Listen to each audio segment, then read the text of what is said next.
सर्वधर्मस्वरूपिणे अवतारवरिष्ठाय रामकृष्णाय ते नमः। जननीं शारदां देवीं रामकृष्णं जगद्गुरुं पादपद्मे तयो श्रित्वा प्रणमामि मुहुर्मुहुः। नमः श्रीयतिराजाय विवेकानन्दसूरये सच्चित्सुखस्वरूपाय स्वामिने तापहारिणे।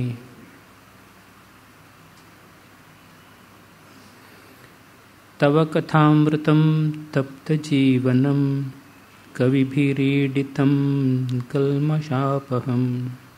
श्रवणमङ्गलं श्रीमदाततं भुवि गृह्णन्ति ते भूरिदा जनाः।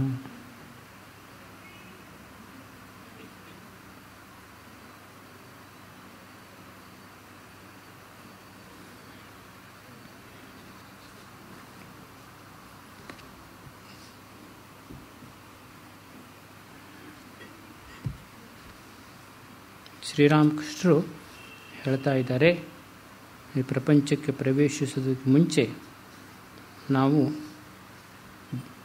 ಭಕ್ತಿ, ವೈರಾಗ್ಯ, ವಿಚಾರ ಇತ್ಯಾದಿ ಗುಣಗಳನ್ನು ನಮ್ಮ ಮೈಗೂಡಿಸ್ಕೊಂಡ್ಬಿಟ್ಟು ಆಮೇಲೆ ಈ ಪ್ರಪಂಚವನ್ನು ನಾವು ಪ್ರವೇಶಿಸಬೇಕು, ಸಂಸಾರವನ್ನು ಪ್ರವೇಶಿಸಬೇಕು. ಆಗ ಸಂಸಾರ ನಮಗೆ ಅಂಟೋದಿಲ್ಲ, ಅದರಲ್ಲಿ ನಿರ್ಲಿಪ್ತ ಭಾವದಿಂದ ಸಂಸಾರವನ್ನು ನಡೆಸೋದಕ್ಕೆ ಸಾಧ್ಯವಾಗುತ್ತೆ ಅಂತಂದ್ಬಿಟ್ಟು ಶ್ರೀರಾಮಕೃಷ್ಣರು ಹೇಳ್ತಾರೆ. ಅಂದರೆ ಒಂದು ಇದರಲ್ಲಿ ಬೆಂಗಾಲಿನ ಒಂದು ಹಾಡಿನಲ್ಲಿ ಈ ಸಂಸಾರವನ್ನು ಒಂದು ರಣರಂಗಕ್ಕೆ ಹೋಲಿಸಿದ್ದಾರೆ. ಈ ರಣರಂಗವನ್ನದಲ್ಲಿ ಯುದ್ಧ ಮಾಡಬೇಕು ಅಂತಂದ್ಬಿಟ್ರೆ ನಮಗೆ ಮೊದಲನೇ ಅದಕ್ಕೆ ಸರಿಯಾದ ತರಬೇತಿಯನ್ನು ಪಡೆದಿರಬೇಕು, ಇಲ್ಲದ್ರೆ ನಾವು ಯುದ್ಧ ಮಾಡೋಕ್ಕಾಗೋದಿಲ್ಲ. ಅದಕ್ಕೆ ಭಕ್ತಿ ಭಾವವನ್ನು ಬೆಳೆಸ್ಕೊಬೇಕು ಅಂತ ಹೇಳ್ತಾರೆ ಶ್ರೀರಾಮಕೃಷ್ಣರು. ಆಮೇಲೆ ವಿಚಾರ ಬುದ್ಧಿ ಇರಬೇಕು. ಆಮೇಲೆ ನಾವು ಆಗಾಗ ಸಾಧು ಸಂಘವನ್ನು ಮಾಡಬೇಕು. ಇವೆಲ್ಲ ನಾವು ಸಂಸಾರದ ನಡೆಸೋದಕ್ಕೆ, ಸಂಸಾರವನ್ನು ರಣರಂಗವನ್ನು ನಡೆಸೋದಕ್ಕೆ ಮಾಡ್ತಕ್ಕಂಥ ಸಿದ್ಧತೆಗಳು ಇವೆಲ್ಲ. ಸೈನಿಕ ತರಬೇತಿ ಇದ್ದ ಹಾಗೆ ಭಕ್ತಿ ಎಂಬತಕ್ಕಂಥ ಕವಚವನ್ನು ನಾವು ಧರಿಸಬೇಕು. ಆಮೇಲೆ ವಿಚಾರ ಶಕ್ತಿ ಎಂಬತಕ್ಕಂಥ ಶಿರಸ್ತ್ರಾಣವನ್ನು ಹಾಕ್ಕೊಬೇಕು. ಆಮೇಲೆ ವಿವೇಕ ವೈರಾಗ್ಯ ಅಂತಕ್ಕಂಥ ಕತ್ತಿ ಗುರಾಣಿಯನ್ನು ಹಿಡ್ಕೊಂಡ್ಬಿಟ್ಟು ನಾವು ಯುದ್ಧರಂಗವನ್ನು ಪ್ರವೇಶಿಸಬೇಕು ಅಂತನ್ಬಿಟ್ಟು ಆಗ ನಾವು ಸಮರ್ಥ ರೀತಿಯಲ್ಲಿ ಈ ಸಂಸಾರ ರಣರಂಗದಲ್ಲಿ ಯುದ್ಧ ಮಾಡಿ ಜಯಿಸೋದಕ್ಕೆ ಸಾಧ್ಯವಾಗುತ್ತೆ ಅಂತಂದ್ಬಿಟ್ಟು ಶ್ರೀರಾಮಕೃಷ್ಣರು ಹೇಳ್ತಾರೆ. ಅದಿಲ್ಲದ್ಬಿಟ್ರೆ ಏನಾಗುತ್ತೆ ಅಂತಂದ್ಬಿಟ್ರೆ ಶ್ರೀರಾಮಕೃಷ್ಣರು ಹೇಳುವಂತೆ ಅದು ಸಂಸಾರ ಅಂತಕ್ಕಂಥದ್ದು ಒಂದು ಅಂಟು, ಆ ಅಂಟಿಗೆ ನಾವು ಬದ್ಧರಾಗಿಬಿಡ್ತೀವಿ. ಅದು ನಮ್ಮನ್ನು ನಮ್ಮ ಮನಸ್ಸಿಗೆ ಅಂಟ್ಕೊಂಡ್ಬಿಡುತ್ತೆ. ಅದಕ್ಕೆ ಇವೆಲ್ಲ ಎಣ್ಣೆ ಇದ್ದ ಹಾಗೆ. ಈ ಎಣ್ಣೆ ಸವರ್ಕೊಂಡ್ಬಿಟ್ಟು ನಾವು ಹಲಸಿನ ಹಣ್ಣನ್ನು ಬಿಡಿಸ್ಬೇಕು ಅಂತಂದ್ಬಿಟ್ಟು ಹೇಳ್ತಾರಲ್ಲ. ಈ ಎಣ್ಣೆದು ಸ್ವಲ್ಪ ಅಂಟಿರುತ್ತೆ, ಆ ಅಂಟು ಒಳ್ಳೆಯದು. ಅದು ಆ ಅಂಟು ಹೇಗಿರುತ್ತೆ ಅಂತಂದ್ಬಿಟ್ರೆ ಅದು ಬೇರೆ ಯಾವುದೂ ಅದಕ್ಕೆ ಅಂಟೋದಕ್ಕೆ ಬಿಡೋದಿಲ್ಲ. ಅದರದ್ದೊಂದು ವಿಶೇಷ, ಎಲ್ಲ ಜಾರಿ ಹೋಗಿಬಿಡುತ್ತೆ. ಆದರೆ ಈ ಮೇಣ ಇದೆಯಲ್ಲ, ಮೇಣ ಅದಕ್ಕೆ ಎಲ್ಲದೂ ಅಂಟ್ಕೊಂಡ್ಬಿಡುತ್ತೆ. ಅದಕ್ಕೆ ಈಗ ಉದಾಹರಣೆಗೆ ಒಂದು ಇದನ್ನು ನೀವು ಹಲಸಿನ ಹಣ್ಣನ್ನು ಬಿಡಿಸಿಟ್ಬಿಟ್ಟು ಸ್ವಲ್ಪ ಹೊತ್ತು ಇಟ್ಬಿಟ್ರೆ ಎಲ್ಲ ನೊಣಗಳು ಬಂದುಬಿಡ್ತಾವೆ. ಅದರ ವಾಸನೆಯನ್ನು ನೋಡ್ಬಿಟ್ಟು ಎಲ್ಲ ಬಂದು ಮುತ್ಕೊಂತಾವೆ ತಿನ್ನಬೇಕು ಅಂತಂದ್ಬಿಟ್ಟು. ಅದ್ರ ಮೇಲೆ ಕೂತ್ಕೊಂಡ್ಬಿಟ್ಟು ಏನಾಗುತ್ತೆ, ಆ ರೆಕ್ಕೆ ಎಲ್ಲ ಅದಕ್ಕೆ ಅಂಟ್ಕೊಂಡ್ಬಿಟ್ಟು ಅದು ಹಾರೋಕ್ಕಾಗದೇ ಅಲ್ಲೇ ಸತ್ತು ಹೋಗ್ಬಿಡ್ತಾವೆ. ಅವು ಆ ಹಲಸಿನ ಹಣ್ಣನ್ನು ಭೋಗಿಸೋದಕ್ಕೆ ಬಂದವು, ಆದರೆ ಅವು ಅಲ್ಲೇ ಭೋಗಿಸಲ್ಪಟ್ಟವು, ಎಲ್ಲ ಸತ್ತು ಹೋಗ್ಬಿಡ್ತಾವೆ. ಇದರಲ್ಲಿ ಸಂಸ್ಕೃತದಲ್ಲಿ ಒಂದು ಶ್ಲೋಕ ಇದೆ. ಆ ಶ್ಲೋಕ ಏನು ಹೇಳುತ್ತೆ ಅಂತಂದರೆ, ಈ ದುಂಬಿ ಇದೆಯಲ್ಲ, ಆ ದುಂಬಿ ತಾವರೆ ಹೂವಿನ ಮೇಲೆ ಕೂತ್ಕೊಂಡ್ಬಿಟ್ಟು ಅದು ಮಕರಂದವನ್ನು ಹೀರ್ತಾ ಇರುತ್ತಂತೆ. ಅದು ಹೀರ್ತಾ ಮೈ ಮರೆತು ಬಿಡುತ್ತೆ, ಆನಂದದಲ್ಲಿ ಮೈ ಮರೆತು ಬಿಡುತ್ತೆ. ಆಮೇಲೆ ಸಂಜೆ ಆಗಿದ್ದು ಗೊತ್ತಾಗೋದೇ ಇಲ್ಲ, ಸೂರ್ಯನು ಮುಳುಗೋಗ್ಬಿಡ್ತಾನೆ. ಆಮೇಲೆ ಏನಾಗುತ್ತೆ, ಅದು ಹೂವು ಮುಚ್ಕೊಳ್ಳುತ್ತೆ. ಈಗ ಹೊರಗಡೆ ಬರೋಕ್ಕಾಗೋದಿಲ್ಲ ಅದಕ್ಕೆ. ಆಗದು ಯೋಚನೆ ಮಾಡುತ್ತಂತೆ, ಪರವಾಗಿಲ್ಲ, ಈ ಒಂದು ರಾತ್ರಿನ ಇಲ್ಲೇ ಕಳೆದು ಬಿಡ್ತೀನಿ, ಬೆಳಗ್ಗೆ ಸೂರ್ಯೋದಯ ಆದ ತಕ್ಷಣ ಏನಾಗುತ್ತೆ, ಮತ್ತೆ ಪುನಃ ತಾವರೆ ಅರಳುತ್ತೆ, ಆಮೇಲೆ ನಾನು ಹೊಟ್ಟೋಗ್ಬಿಡ್ಬೋದು ಅಂತಂದ್ಬಿಟ್ಟು. ಆದರೆ ಏನಾಗುತ್ತೆ ಅಂತಂದ್ಬಿಟ್ರೆ ರಾತ್ರಿ ಹೊತ್ತು ಒಂದು ಆನೆ ಬಂದುಬಿಡುತ್ತಂತೆ. ಆನೆ ಬಂದು ಕೊಳದಲ್ಲಿ ನುಗ್ಗಿಬಿಟ್ಟು ನೀರನ್ನೆಲ್ಲ ಅಲ್ಲೋಲ ಕಲ್ಲೋಲ ಮಾಡಿಬಿಟ್ಟು ಅಲ್ಲಿರ್ತಕ್ಕಂಥ ತಾವರೆ ಗಿಡ ಬಳ್ಳಿ ಎಲ್ಲ ಕೂಡ ಕಿತ್ತು ಎಸೆದು ಎಲ್ಲ ನುಚ್ಚು ನೂರು ಮಾಡಿಬಿಡುತ್ತಂತೆ. ಆವಾಗ ಅದ್ರ ಜೊತೆಗೆ ಇದು ಕೂಡ ಸತ್ತು ಹೋಗ್ಬಿಡುತ್ತೆ. ಹಾಗೆ ವಿಷಯಾಸಕ್ತಿ ನಾವು ಒಳಗಾಗ್ಬಿಟ್ಟು ನಾವು ಅದರಲ್ಲೇ ಬದ್ಧರಾಗ್ಬಿಡ್ತೀವಿ, ಅಲ್ಲೇ ನಾವು ನಮ್ಮ ನಿಜವಾದ ಸ್ವರೂಪ ಕಳ್ಕೊಂಡ್ಬಿಡ್ತೀವಿ ಅಂತಂದ್ಬಿಟ್ಟು.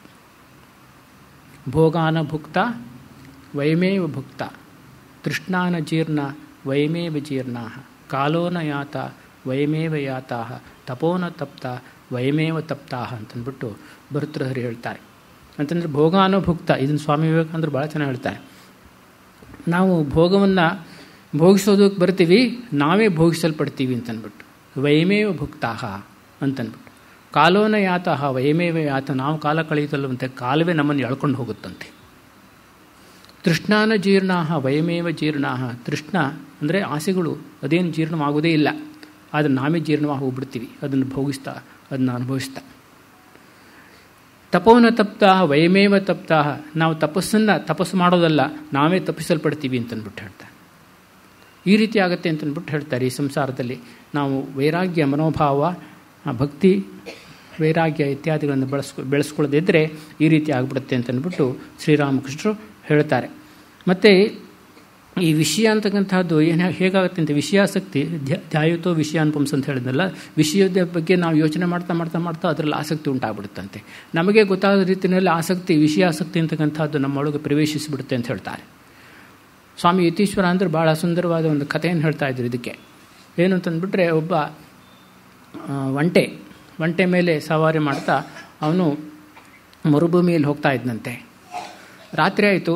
ರಾತ್ರಿ ಆದಮೇಲೆ ಎಲ್ಲೋ ಒಂದು ಕಡೆ ಮಲ್ಕೊಬೇಕು, ಒಂದು ಕಡೆ ಟೆಂಟ್ ಹಾಕ್ಕೊಂಡ್ಬಿಟ್ಟು ಅವನು ಆ ಒಂಟೆಯನ್ನು ಹೊರಗಡೆ ಬಿಟ್ಬಿಟ್ಟು ಟೆಂಟಿನೊಳಗೆ ಮಲ್ಕೊಂಡಿದ್ದಂತೆ. ಅಲ್ಲಿ ಚಳಿ, ಸಿಕ್ಕಾಪಟ್ಟೆ ಚಳಿ. ರಾತ್ರಿ ಹೊತ್ತು ಸಿಕ್ಕಾಪಟ್ಟೆ ಚಳಿ, ಹಗಲೊತ್ತು ಸಿಕ್ಕಾಪಟ್ಟೆ ಸೆಕೆ, ತಡೆಯಲಾಗದ ಚಳಿ. ಈ ಒಂಟೆಗೆ ಚಳಿ ತಡೆಯೋಸಾಗಲಿಲ್ಲ, ಹೊರಗಡೆ ಇತ್ತಲ್ಲ, ಚಳಿ ತಡೆಯೋಕ್ಕಾಗಲಿಲ್ಲ. ಅದು ರಾತ್ರಿ ಏನು ಮಾಡುತ್ತೆ ಅಂತಂದ್ಬಿಟ್ಟು ಸ್ವಲ್ಪ ಟೆಂಟಿನೊಳಗಡೆ ಮೂತಿಯನ್ನು ತುರಿಸ್ತಂತೆ. ಆಗ ಏನು ಮಾಡ್ತೀನಿ ಅಂತಂದ್ಬಿಟ್ಟು ಗದರಿಸ್ತಾನೆ ಇವನು. ಏನಿಲ್ಲ, ಸ್ವಲ್ಪ ಮುಖ ಮಾತ್ರ ಒಳಗಡೆ ಇಟ್ಟಿರ್ತೀನಿ ಅಷ್ಟೇ ಅಂತ ಹೇಳ್ತಂಥದ್ದು. ಆಮೇಲೆ ಸ್ವಲ್ಪ ಹೊತ್ತಿನಾಲೆ ಎಲ್ಲ ಒಂದು ಕಾಲನ್ನೇ ಒಳಗಡೆ ಇಟ್ಬಿಡ್ತಂತೆ. ಆಮೇಲೆ ಇವನು ಜೋರು ಮಾಡಿದ್ನಂತೆ. ಏನು ಮಾಡ್ತಾ ಇದೆಯಾ, ಒಳಗಡೆ ಬರ್ತಾ ಇದೆಯಲ್ಲ? ಇಲ್ಲ ಇಷ್ಟೇ, ಇನ್ನೇನು ಬರೋದಿಲ್ಲ, ಇಷ್ಟವಾದ ಒಂದು ಕಾಲು ಮಾತ್ರ ಇಟ್ಟಿರ್ತೀನಿ ಅಂತಂದ್ಬಿಟ್ಟು. ಹಾಗೆ ಏನು ಮಾಡ್ತಂತಂದ್ಬಿಟ್ಟು ಒಳಗಡೆ ನುಗ್ಗಿಬಿಡ್ತಂಥದ್ದು ಸ್ವಲ್ಪನೇ. ಆಮೇಲೆ ಹೇಳ್ತಂತೆ, ಏನದು ನೀನು ಈ ಥರ ಒಳಗಡೆ ಬಂದ್ಬಿಟ್ಟಿಯಲ್ಲ ನೀನು ಅಂತ. ಹೌದು, ನಾನು ಒಳಗಡೆ ಬಂದಿದ್ದೀನಿ, ನೀನು ಬೇಕಾದ್ರೆ ಹೊರಗಡೆ ಹೋಗು ಅಂತ ಹೇಳ್ತಂಥದ್ದು. ನಾನು ಇಲ್ಲಿಂದ ಹೊರಡೋದಿಲ್ಲ ಅಂತ. ಆ ಥರ ಆಗಿಬಿಡುತ್ತೆ ಅಂತಂದ್ಬಿಟ್ಟು ಯತೀಶ್ವರ ಅಂತ ಹೇಳ್ತಾನೆ. ಸ್ವಲ್ಪನೇ ಅದು ತೂರ್ಕೊಂಡು ಒಳಗಡೆ ಬಂದುಬಿಡುತ್ತೆ, ನಮಗೆ ಗೊತ್ತಾಗೋದಿಲ್ಲ. ನಾವು ಪರವಾಗಿಲ್ಲ, ಇಷ್ಟೇ ಅಲ್ವಾ ಅಂತ ಅಂದ್ಕೊಂಡ್ಬಿಡ್ತೀವಿ. ಆಮೇಲೆ ನಾವೇ ಅದಕ್ಕೆ ವಶರಾಗ್ಬಿಡ್ತೀವಿ. ಈ ರೀತಿ ಸಂಸಾರದಲ್ಲಿ ನಾವು ತುಂಬ ಎಚ್ಚರಿಕೆಯಿಂದ ಇರಬೇಕಾಗತ್ತೆ ಅಂತಂದ್ಬಿಟ್ಟು ಶ್ರೀರಾಮಕೃಷ್ಣರು ಹೇಳ್ತಾರೆ.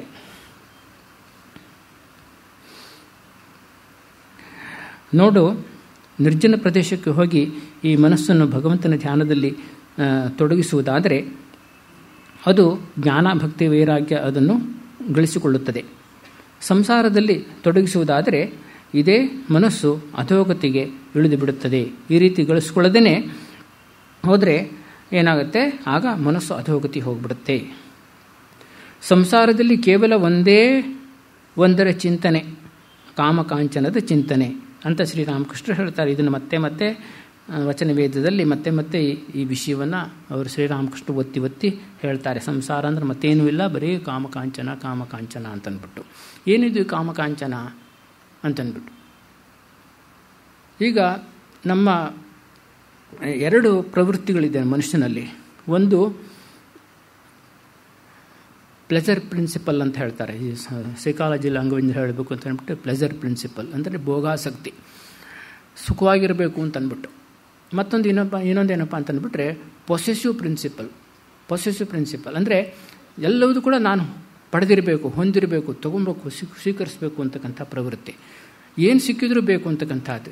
ಈ ಕೆಲವರಿಗೆ ಅದನ್ನು ತುಂಬ ಮ್ಯಾನಿ ಆಗಿಬಿಟ್ಟಿರುತ್ತೆ. ಅಂದರೆ ಕೈ ಸಿಕ್ಕಿದ್ದೆಲ್ಲ ತೊಗೊಂಡೋದು ತಮ್ಮ ರೂಮ್ನಲ್ಲಿ ಇಟ್ಕೊಳ್ತಕ್ಕಂಥದ್ದು.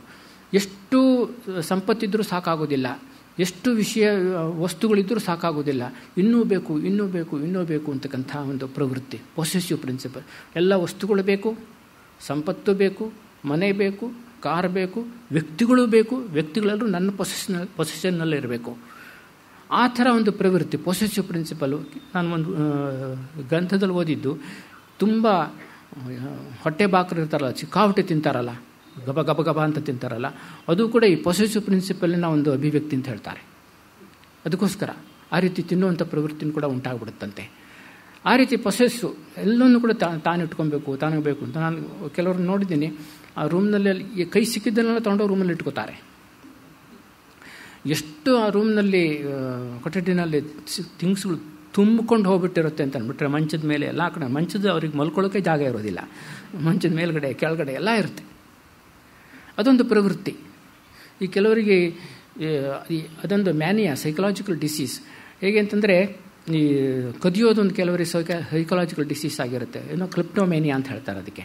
ಅಂದರೆ ಅವರಿಗೆ ಕದಿಯೋದು ಅವಶ್ಯಕತೆಯೇ ಇರೋದಿಲ್ಲ, ಅವ್ರಿಗೆಲ್ಲ ಇರುತ್ತೆ, ಶ್ರೀಮಂತರೇ ಆಗಿರ್ತಾರೆ, ಶ್ರೀಮಂತ ಮನೆತನದಲ್ಲೇ ಬಂದಿರ್ತಾರೆ, ಆದರೂ ಕೂಡ ಕದಿಯೋ ಪ್ರವೃತ್ತಿ ಇರುತ್ತೆ ಅವ್ರಿಗೆ.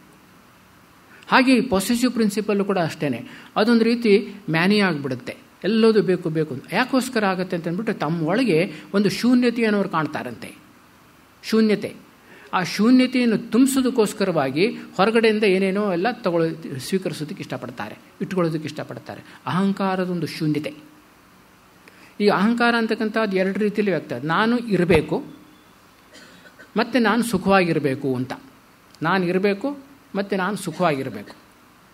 ನಾನು ಇರಬೇಕು ಅಂತ ಇರುವಿಕೆ ಮತ್ತು ಹೊಂದುವಿಕೆ ಒಂದೇ ಆಗಿಬಿಡುತ್ತೆ. ಇರುವಿಕೆ ಮತ್ತು ಹೊಂದುವಿಕೆ. ನಾನು ಇರಬೇಕು ಅಂತಂದ್ಬಿಟ್ರೆ ನಾನೇನೋ ಹೊಂದಿರಬೇಕು ಅಂತ, ಪಡೆದಿರಬೇಕು. I must possess something. ಅಧಿಕಾರ ಆಗಿರ್ಬೋದು, ಸಂಪತ್ತಾಗಿರ್ಬೋದು, ಸ್ಥಾನ ಆಗಿರ್ಬೋದು, ಏನೇ ಆಗಿರ್ಬೋದು, ಒಂದು ಮತವೇ ಆಗಿರ್ಬೋದು. ಅದಕ್ಕೆ ನಾನು ಅಂಟ್ಕೊಂಡ್ಬಿಡ್ತೀನಿ. ಈಗ ಬಳ್ಳಿ ಇರುತ್ತಲ್ಲ, ಬಳ್ಳಿ ಅದಕ್ಕೆ ಬೆಳೆದು ಹಬ್ಕೊಂಡು ಹೋಗೋದಕ್ಕೆ ಒಂದು ಆಶ್ರಯ ಬೇಕಲ್ವಾ? ಹಾಗೆ ಅಹಂಕಾರವು ಕೂಡ ಬೆಳೆಯೋದಕ್ಕೆ, ಇರೋದಕ್ಕೆ ಒಂದು ಆಶ್ರಯ ಬೇಕು. ಆ ರೀತಿ ಯಾವುದೋ ಒಂದು ಅಧಿಕಾರವನ್ನು, ಸಂಪತ್ತನ್ನು, ವ್ಯಕ್ತಿಯನ್ನು, ಯಾವುದೋ ಸ್ಥಾನಮಾನವನ್ನು, ಯಾವುದೋ ಒಂದು ಮತವನ್ನು ಅದನ್ನು ಆಶ್ರಯಿಸ್ಕೊಂಡ್ಬಿಟ್ಟು ಅದು ಬೆಳೆಯೋದಕ್ಕೆ ಇಷ್ಟಪಡುತ್ತೆ. ಆ ರೀತಿ ಅದೇನಾಗುತ್ತೆ ಅಂತಂದ್ಬಿಟ್ರೆ, ಯಾವಾಗಲೂ ಕೂಡ ಯಾವುದಾದ್ರು ಸಪೋರ್ಟ್ ಬೇಕಲ್ಲ ಅದಕ್ಕೋಸ್ಕರ ಯಾವುದನ್ನಾದ್ರೂ ಎಲ್ಲವನ್ನೂ ಕೂಡ ಇಟ್ಕೊಳ್ಳೋದಕ್ಕೆ ಇಷ್ಟಪಡುತ್ತೆ ಅದು. ಅಂದರೆ ನಾನು ಇರಬೇಕು ಅಂತಂದ್ಬಿಟ್ರೆ ನಾನು ಹೊಂದಿರಬೇಕು ಅಂತ ಅರ್ಥ. ಮತ್ತು ಆಮೇಲೆ ಇನ್ನೊಂದು ಪ್ರವೃತ್ತಿ ಏನಪ್ಪ ಅಂತಂದ್ಬಿಟ್ರೆ, ನಾನು ಸುಖವಾಗಿರಬೇಕು ಅಂತ. ಸುಮ್ಮನೆ ಇದ್ರ ಪ್ರಯೋಜನ ಇಲ್ವಲ್ಲ, ಸುಖವಾಗಿರಬೇಕು. ಅದಕ್ಕೋಸ್ಕರವಾಗಿ ಏನಾಗುತ್ತೆ, ಈ ಪ್ಲೆಜರ್ ಪ್ರಿನ್ಸಿಪಲ್ ಅಂತ ಬರುತ್ತೆ. ಅನೇಕ ರೀತಿಯ ಸುಖವನ್ನು ಅನುಭವಿಸೋದಕ್ಕೆ ಇಷ್ಟಪಡ್ತೀವಿ. ಮತ್ತು ಸಾಮಾನ್ಯ ವ್ಯಕ್ತಿಗಳಲ್ಲಿ ಅದು ತುಂಬ ಗ್ರಾಸ್ ಫಾರ್ಮ್ ಸ್ಥೂಲ ರೂಪದಲ್ಲಿರುತ್ತೆ. ಕೆಲವರಲ್ಲಿ ಅದು ತುಂಬ ಸುಸಂಸ್ಕೃತವಾಗಿರುತ್ತೆ. ಸುಸಂಸ್ಕೃತ ರೀತಿಯಲ್ಲಿ ಪ್ರಪಂಚವನ್ನು ಅನುಭವಿಸ್ತಾರೆ. ಯಾವುದೇ ರೀತಿಯಲ್ಲೂ ಕೂಡ ಈ ಪ್ರಪಂಚವನ್ನು ಅನುಭವಿಸಬೇಕು ಅಂತಕ್ಕಂಥ, ಸುಖವಾಗಿರಬೇಕು ಅಂತಕ್ಕಂಥದ್ದು ಒಂದು ಸುಖವಾಗಿರಬೇಕು. ಪ್ಲೆಜರ್ ಪ್ರಿನ್ಸಿಪಲ್ ಅಂತಕ್ಕಂಥದ್ದನ್ನು ಶ್ರೀರಾಮಕೃಷ್ಣರು ಕಾಮ ಅಂತ ಕರಿತಾ ಇದ್ರು. ಆಮೇಲೆ ಪೊಸೆಸಿವ್ ಪ್ರಿನ್ಸಿಪಲ್ಸನ್ನು ಅವರು ಕಾಂಚನ ಅಂತ ಕರಿತಾ ಇದ್ರು. ಕಾಂಚನ, ಕಾಮ, ಕಾಂಚನ ಇವೆರಡೇ ಇರತಕ್ಕಂಥದ್ದು ಈ ಪ್ರಪಂಚದಲ್ಲಿ. ಇವೆರಡೂ ಕೂಡ ನಮ್ಮ ಅಹಂಕಾರದ ಎರಡು ರೂಪಗಳು, ಎರಡು ಅಭಿವ್ಯಕ್ತಿಗಳು ಅಂತಂದ್ಬಿಟ್ಟು ನಾವು ಇದನ್ನು ಪರಿಗಣಿಸ್ಬೋದು. ಹೀಗೆ ಪ್ರಪಂಚದಲ್ಲಿ ಇವೆರಡೇ ಇರತಕ್ಕಂಥದ್ದು ಅಂತಂದ್ಬಿಟ್ಟು ಹೇಳ್ತಾರೆ. ಶ್ರೀರಾಮಕೃಷ್ಣ ಹೇಳ್ತಾರೆ, ಭಗವಂತನ ಧ್ಯಾನದೊಡನೆ ವಿಚಾರ ಮಾಡುವುದು ಅತ್ಯಂತ ಅವಶ್ಯಕ. ಕಾಮಕಾಂಚನ ಅನಿತ್ಯ, ಭಗವಂತನೇ ಏಕಮಾತ್ರ ವಸ್ತು. ಹಣದಿಂದ ಏನು ದೊರೆಯುತ್ತದೆ? ಅನ್ನಾಹಾರ, ಬಟ್ಟೆ ಬರೆ, ಮನೆ ಮಠ ಇಷ್ಟು ಮಾತ್ರ. ಭಗವಂತನ ಸಾಕ್ಷಾತ್ಕಾರ ಎಂದಿಗೂ ದೊರೆಯದು. ಆದ್ದರಿಂದ ಹಣ ಜೀವನದ ಪರಮೋದ್ದೇಶವಾಗಲಾರದು. ಅದಕ್ಕೆ ವಿಚಾರ ಅಂತ ಹೆಸರು. ಅರ್ಥವಾಯಿತೇ? ಶ್ರೀರಾಮಕೃಷ್ಣ ಇದಕ್ಕೆ ವಿಚಾರ ಬುದ್ಧಿಗೆ ಇನ್ನೊಂದು ವಿಶೇಷವಾದ ಅರ್ಥವನ್ನು ಕೊಡ್ತಾರೆ. ಅಂತಂದರೆ, ಈ ಹಣ ಅಂತಕ್ಕಂಥದ್ದು ಕೇವಲ ಪ್ರಾಪಂಚಿಕ ವಿಷಯವನ್ನು ಪಡೆಯೋದಕ್ಕೆ ಮಾತ್ರ ಇರತಕ್ಕಂಥದ್ದೇ ಹೊರತು ಕೂಡ ಅದು ನಮ್ಮ ಆಧ್ಯಾತ್ಮಿಕವಾಗಿ ಯಾವುದೇ ಉನ್ನತ ಮೌಲ್ಯವನ್ನು ಪಡೆಯೋದಕ್ಕೂ ಅದರಿಂದ ಆಗೋದಿಲ್ಲ. ಯಾವುದೇ ಉನ್ನತ ಮೌಲ್ಯವೂ ಅದರಿಂದ ಸಿಕ್ಕೋದಿಲ್ಲ. ಓನ್ಲಿ ಪ್ರಾಪಂಚಿಕ ವಿಷಯಗಳು ಮಾತ್ರ ಅದರಿಂದ ದೊರೆಯತಕ್ಕಂಥದ್ದು. ಅದಕ್ಕೆ ಈ ವ್ಯಾಲ್ಯೂ ಅಂತ ಹೇಳ್ತಾರಲ್ಲ, ಅಂದರೆ ಮೌಲ್ಯ, ಅದಕ್ಕೆ ಸಂಬಂಧಪಟ್ಟ ಅಧ್ಯಯನದಲ್ಲಿ ಎರಡು ರೀತಿಯ ವ್ಯಾಲ್ಯೂವನ್ನು ಹೇಳ್ತಾರೆ. ಒಂದು ಇನ್ಸ್ಟ್ರುಮೆಂಟಲ್ ವ್ಯಾಲ್ಯೂ, ಮತ್ತೊಂದು ಇಂಟ್ರಿನ್ಸಿಕ್ ವ್ಯಾಲ್ಯೂ ಅಂತಂದ್ಬಿಟ್ಟು. Instrumental value, intrinsic value. ಅಂದರೆ ಇನ್ಸ್ಟ್ರುಮೆಂಟಲ್ ವ್ಯಾಲ್ಯೂ ಅಂತಂದ್ಬಿಟ್ರೆ ಈ ಹಣ. ಈ ಹಣದಿಂದ ನಾವು ಉಪಯುಕ್ತವಾದ ವಸ್ತುಗಳನ್ನು ಕೊಂಡ್ಕೊಬೋದೇ ಹೊರತು ಕೂಡ ಅದನ್ನೇ ನಾವು ಉಪಯೋಗಿಸ್ಕೊಂಡು ಏನೂ ಮಾಡೋಕ್ಕಾಗಲ್ಲ. ಆಗುತ್ತಾ? ನಾವು ಹಣದಿಂದ ಆಹಾರ ಪದಾರ್ಥವನ್ನು ಕೊಂಡ್ಕೊಬೋದು, ಅದನ್ನು ತಿನ್ಬೋದು. ಆದರೆ ಹಣವನ್ನು ತಿನ್ನೋಕ್ಕಾಗತ್ತಾ? ಆಗೋದಿಲ್ಲ. ಹಣದಿಂದ ಔಷಧಿಯನ್ನು ಕೊಂಡ್ಕೊಬೋದು, ಆಮೇಲೆ ಅದರಿಂದ ನಾವು ಆರೋಗ್ಯವಂತರಾಗ್ಬೋದು. ಆದರೆ ಹಣವನ್ನೇ ತಿಂದ್ಬಿಟ್ಟು ನಮ್ಮ ಕಾಯಿಲೆ ಗುಣ ಮಾಡ್ಕೊಳ್ಳೋಕ್ಕಾಗೋದಿಲ್ಲ. ಎಲ್ಲೋದು ಅಂದರೆ ಹಣದಕ್ಕೆ ಏನಿದೆ ಅಂತಂದ್ಬಿಟ್ಟು ಕೇವಲ ಇನ್ಸ್ಟ್ರೂಮೆಂಟಲ್ ವ್ಯಾಲ್ಯೂ ಇದೆ ಹೊರತು ಕೂಡ ಅದರಲ್ಲಿ ಇಂಟ್ರಿನ್ಸಿಕ್ ವ್ಯಾಲ್ಯೂ ಇಲ್ಲ.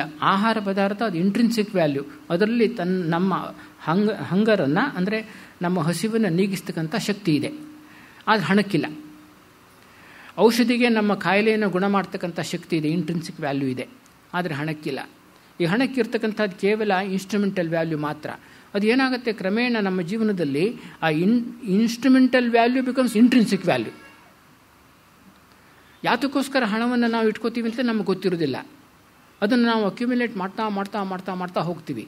ಮಾಡ್ತಾ ಹೋದಷ್ಟಕ್ಕೆ ಏನಾಗುತ್ತೆ ಅಂತಂದ್ಬಿಟ್ಟು ಇನ್ನೂ ಅದನ್ನು ಜಾಸ್ತಿ ಮಾಡಬೇಕು ಅಂತ ಅನಿಸುತ್ತಂತೆ.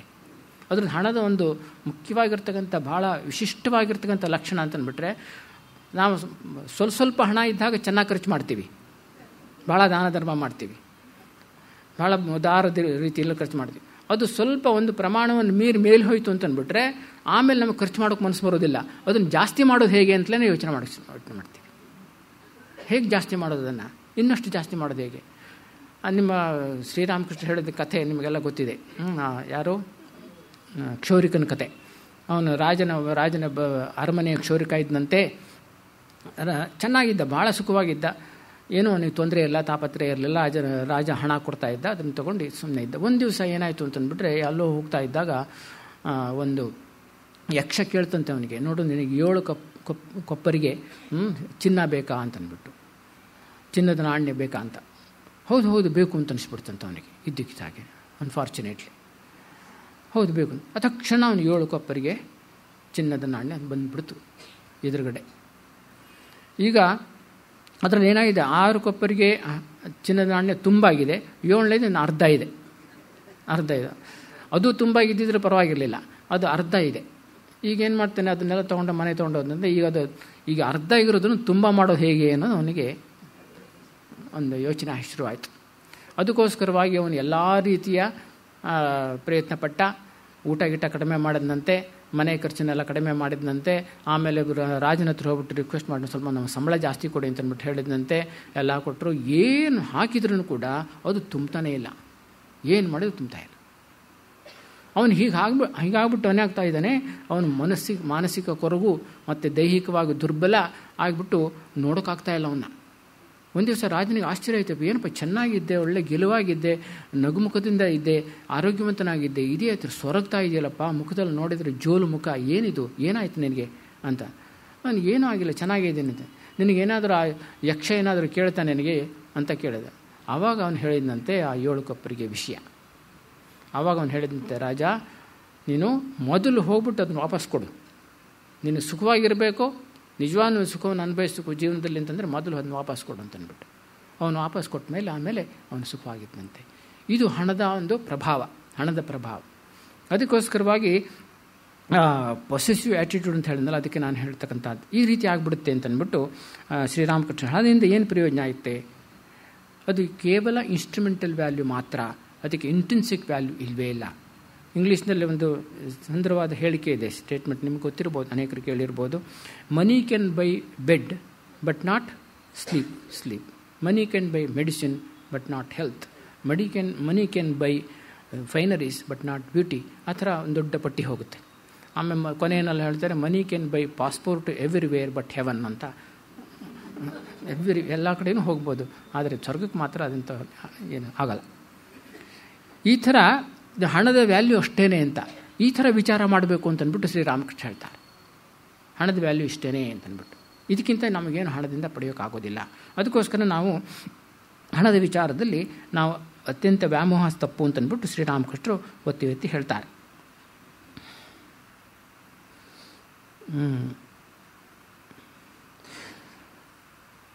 ಆಮೇಲೆ ಅವ್ರು ಹೇಳ್ತಾರೆ, ಈ ದೇಹದ ವಿಚಾರದಲ್ಲೂ ಕೂಡ ಅಷ್ಟೇ. ದೇಹಕ್ಕೆ ಯಾತಕ್ಕೋಸ್ಕರ ಇಷ್ಟೊಂದು ವ್ಯಾಮೋಹ ಪಡಬೇಕು?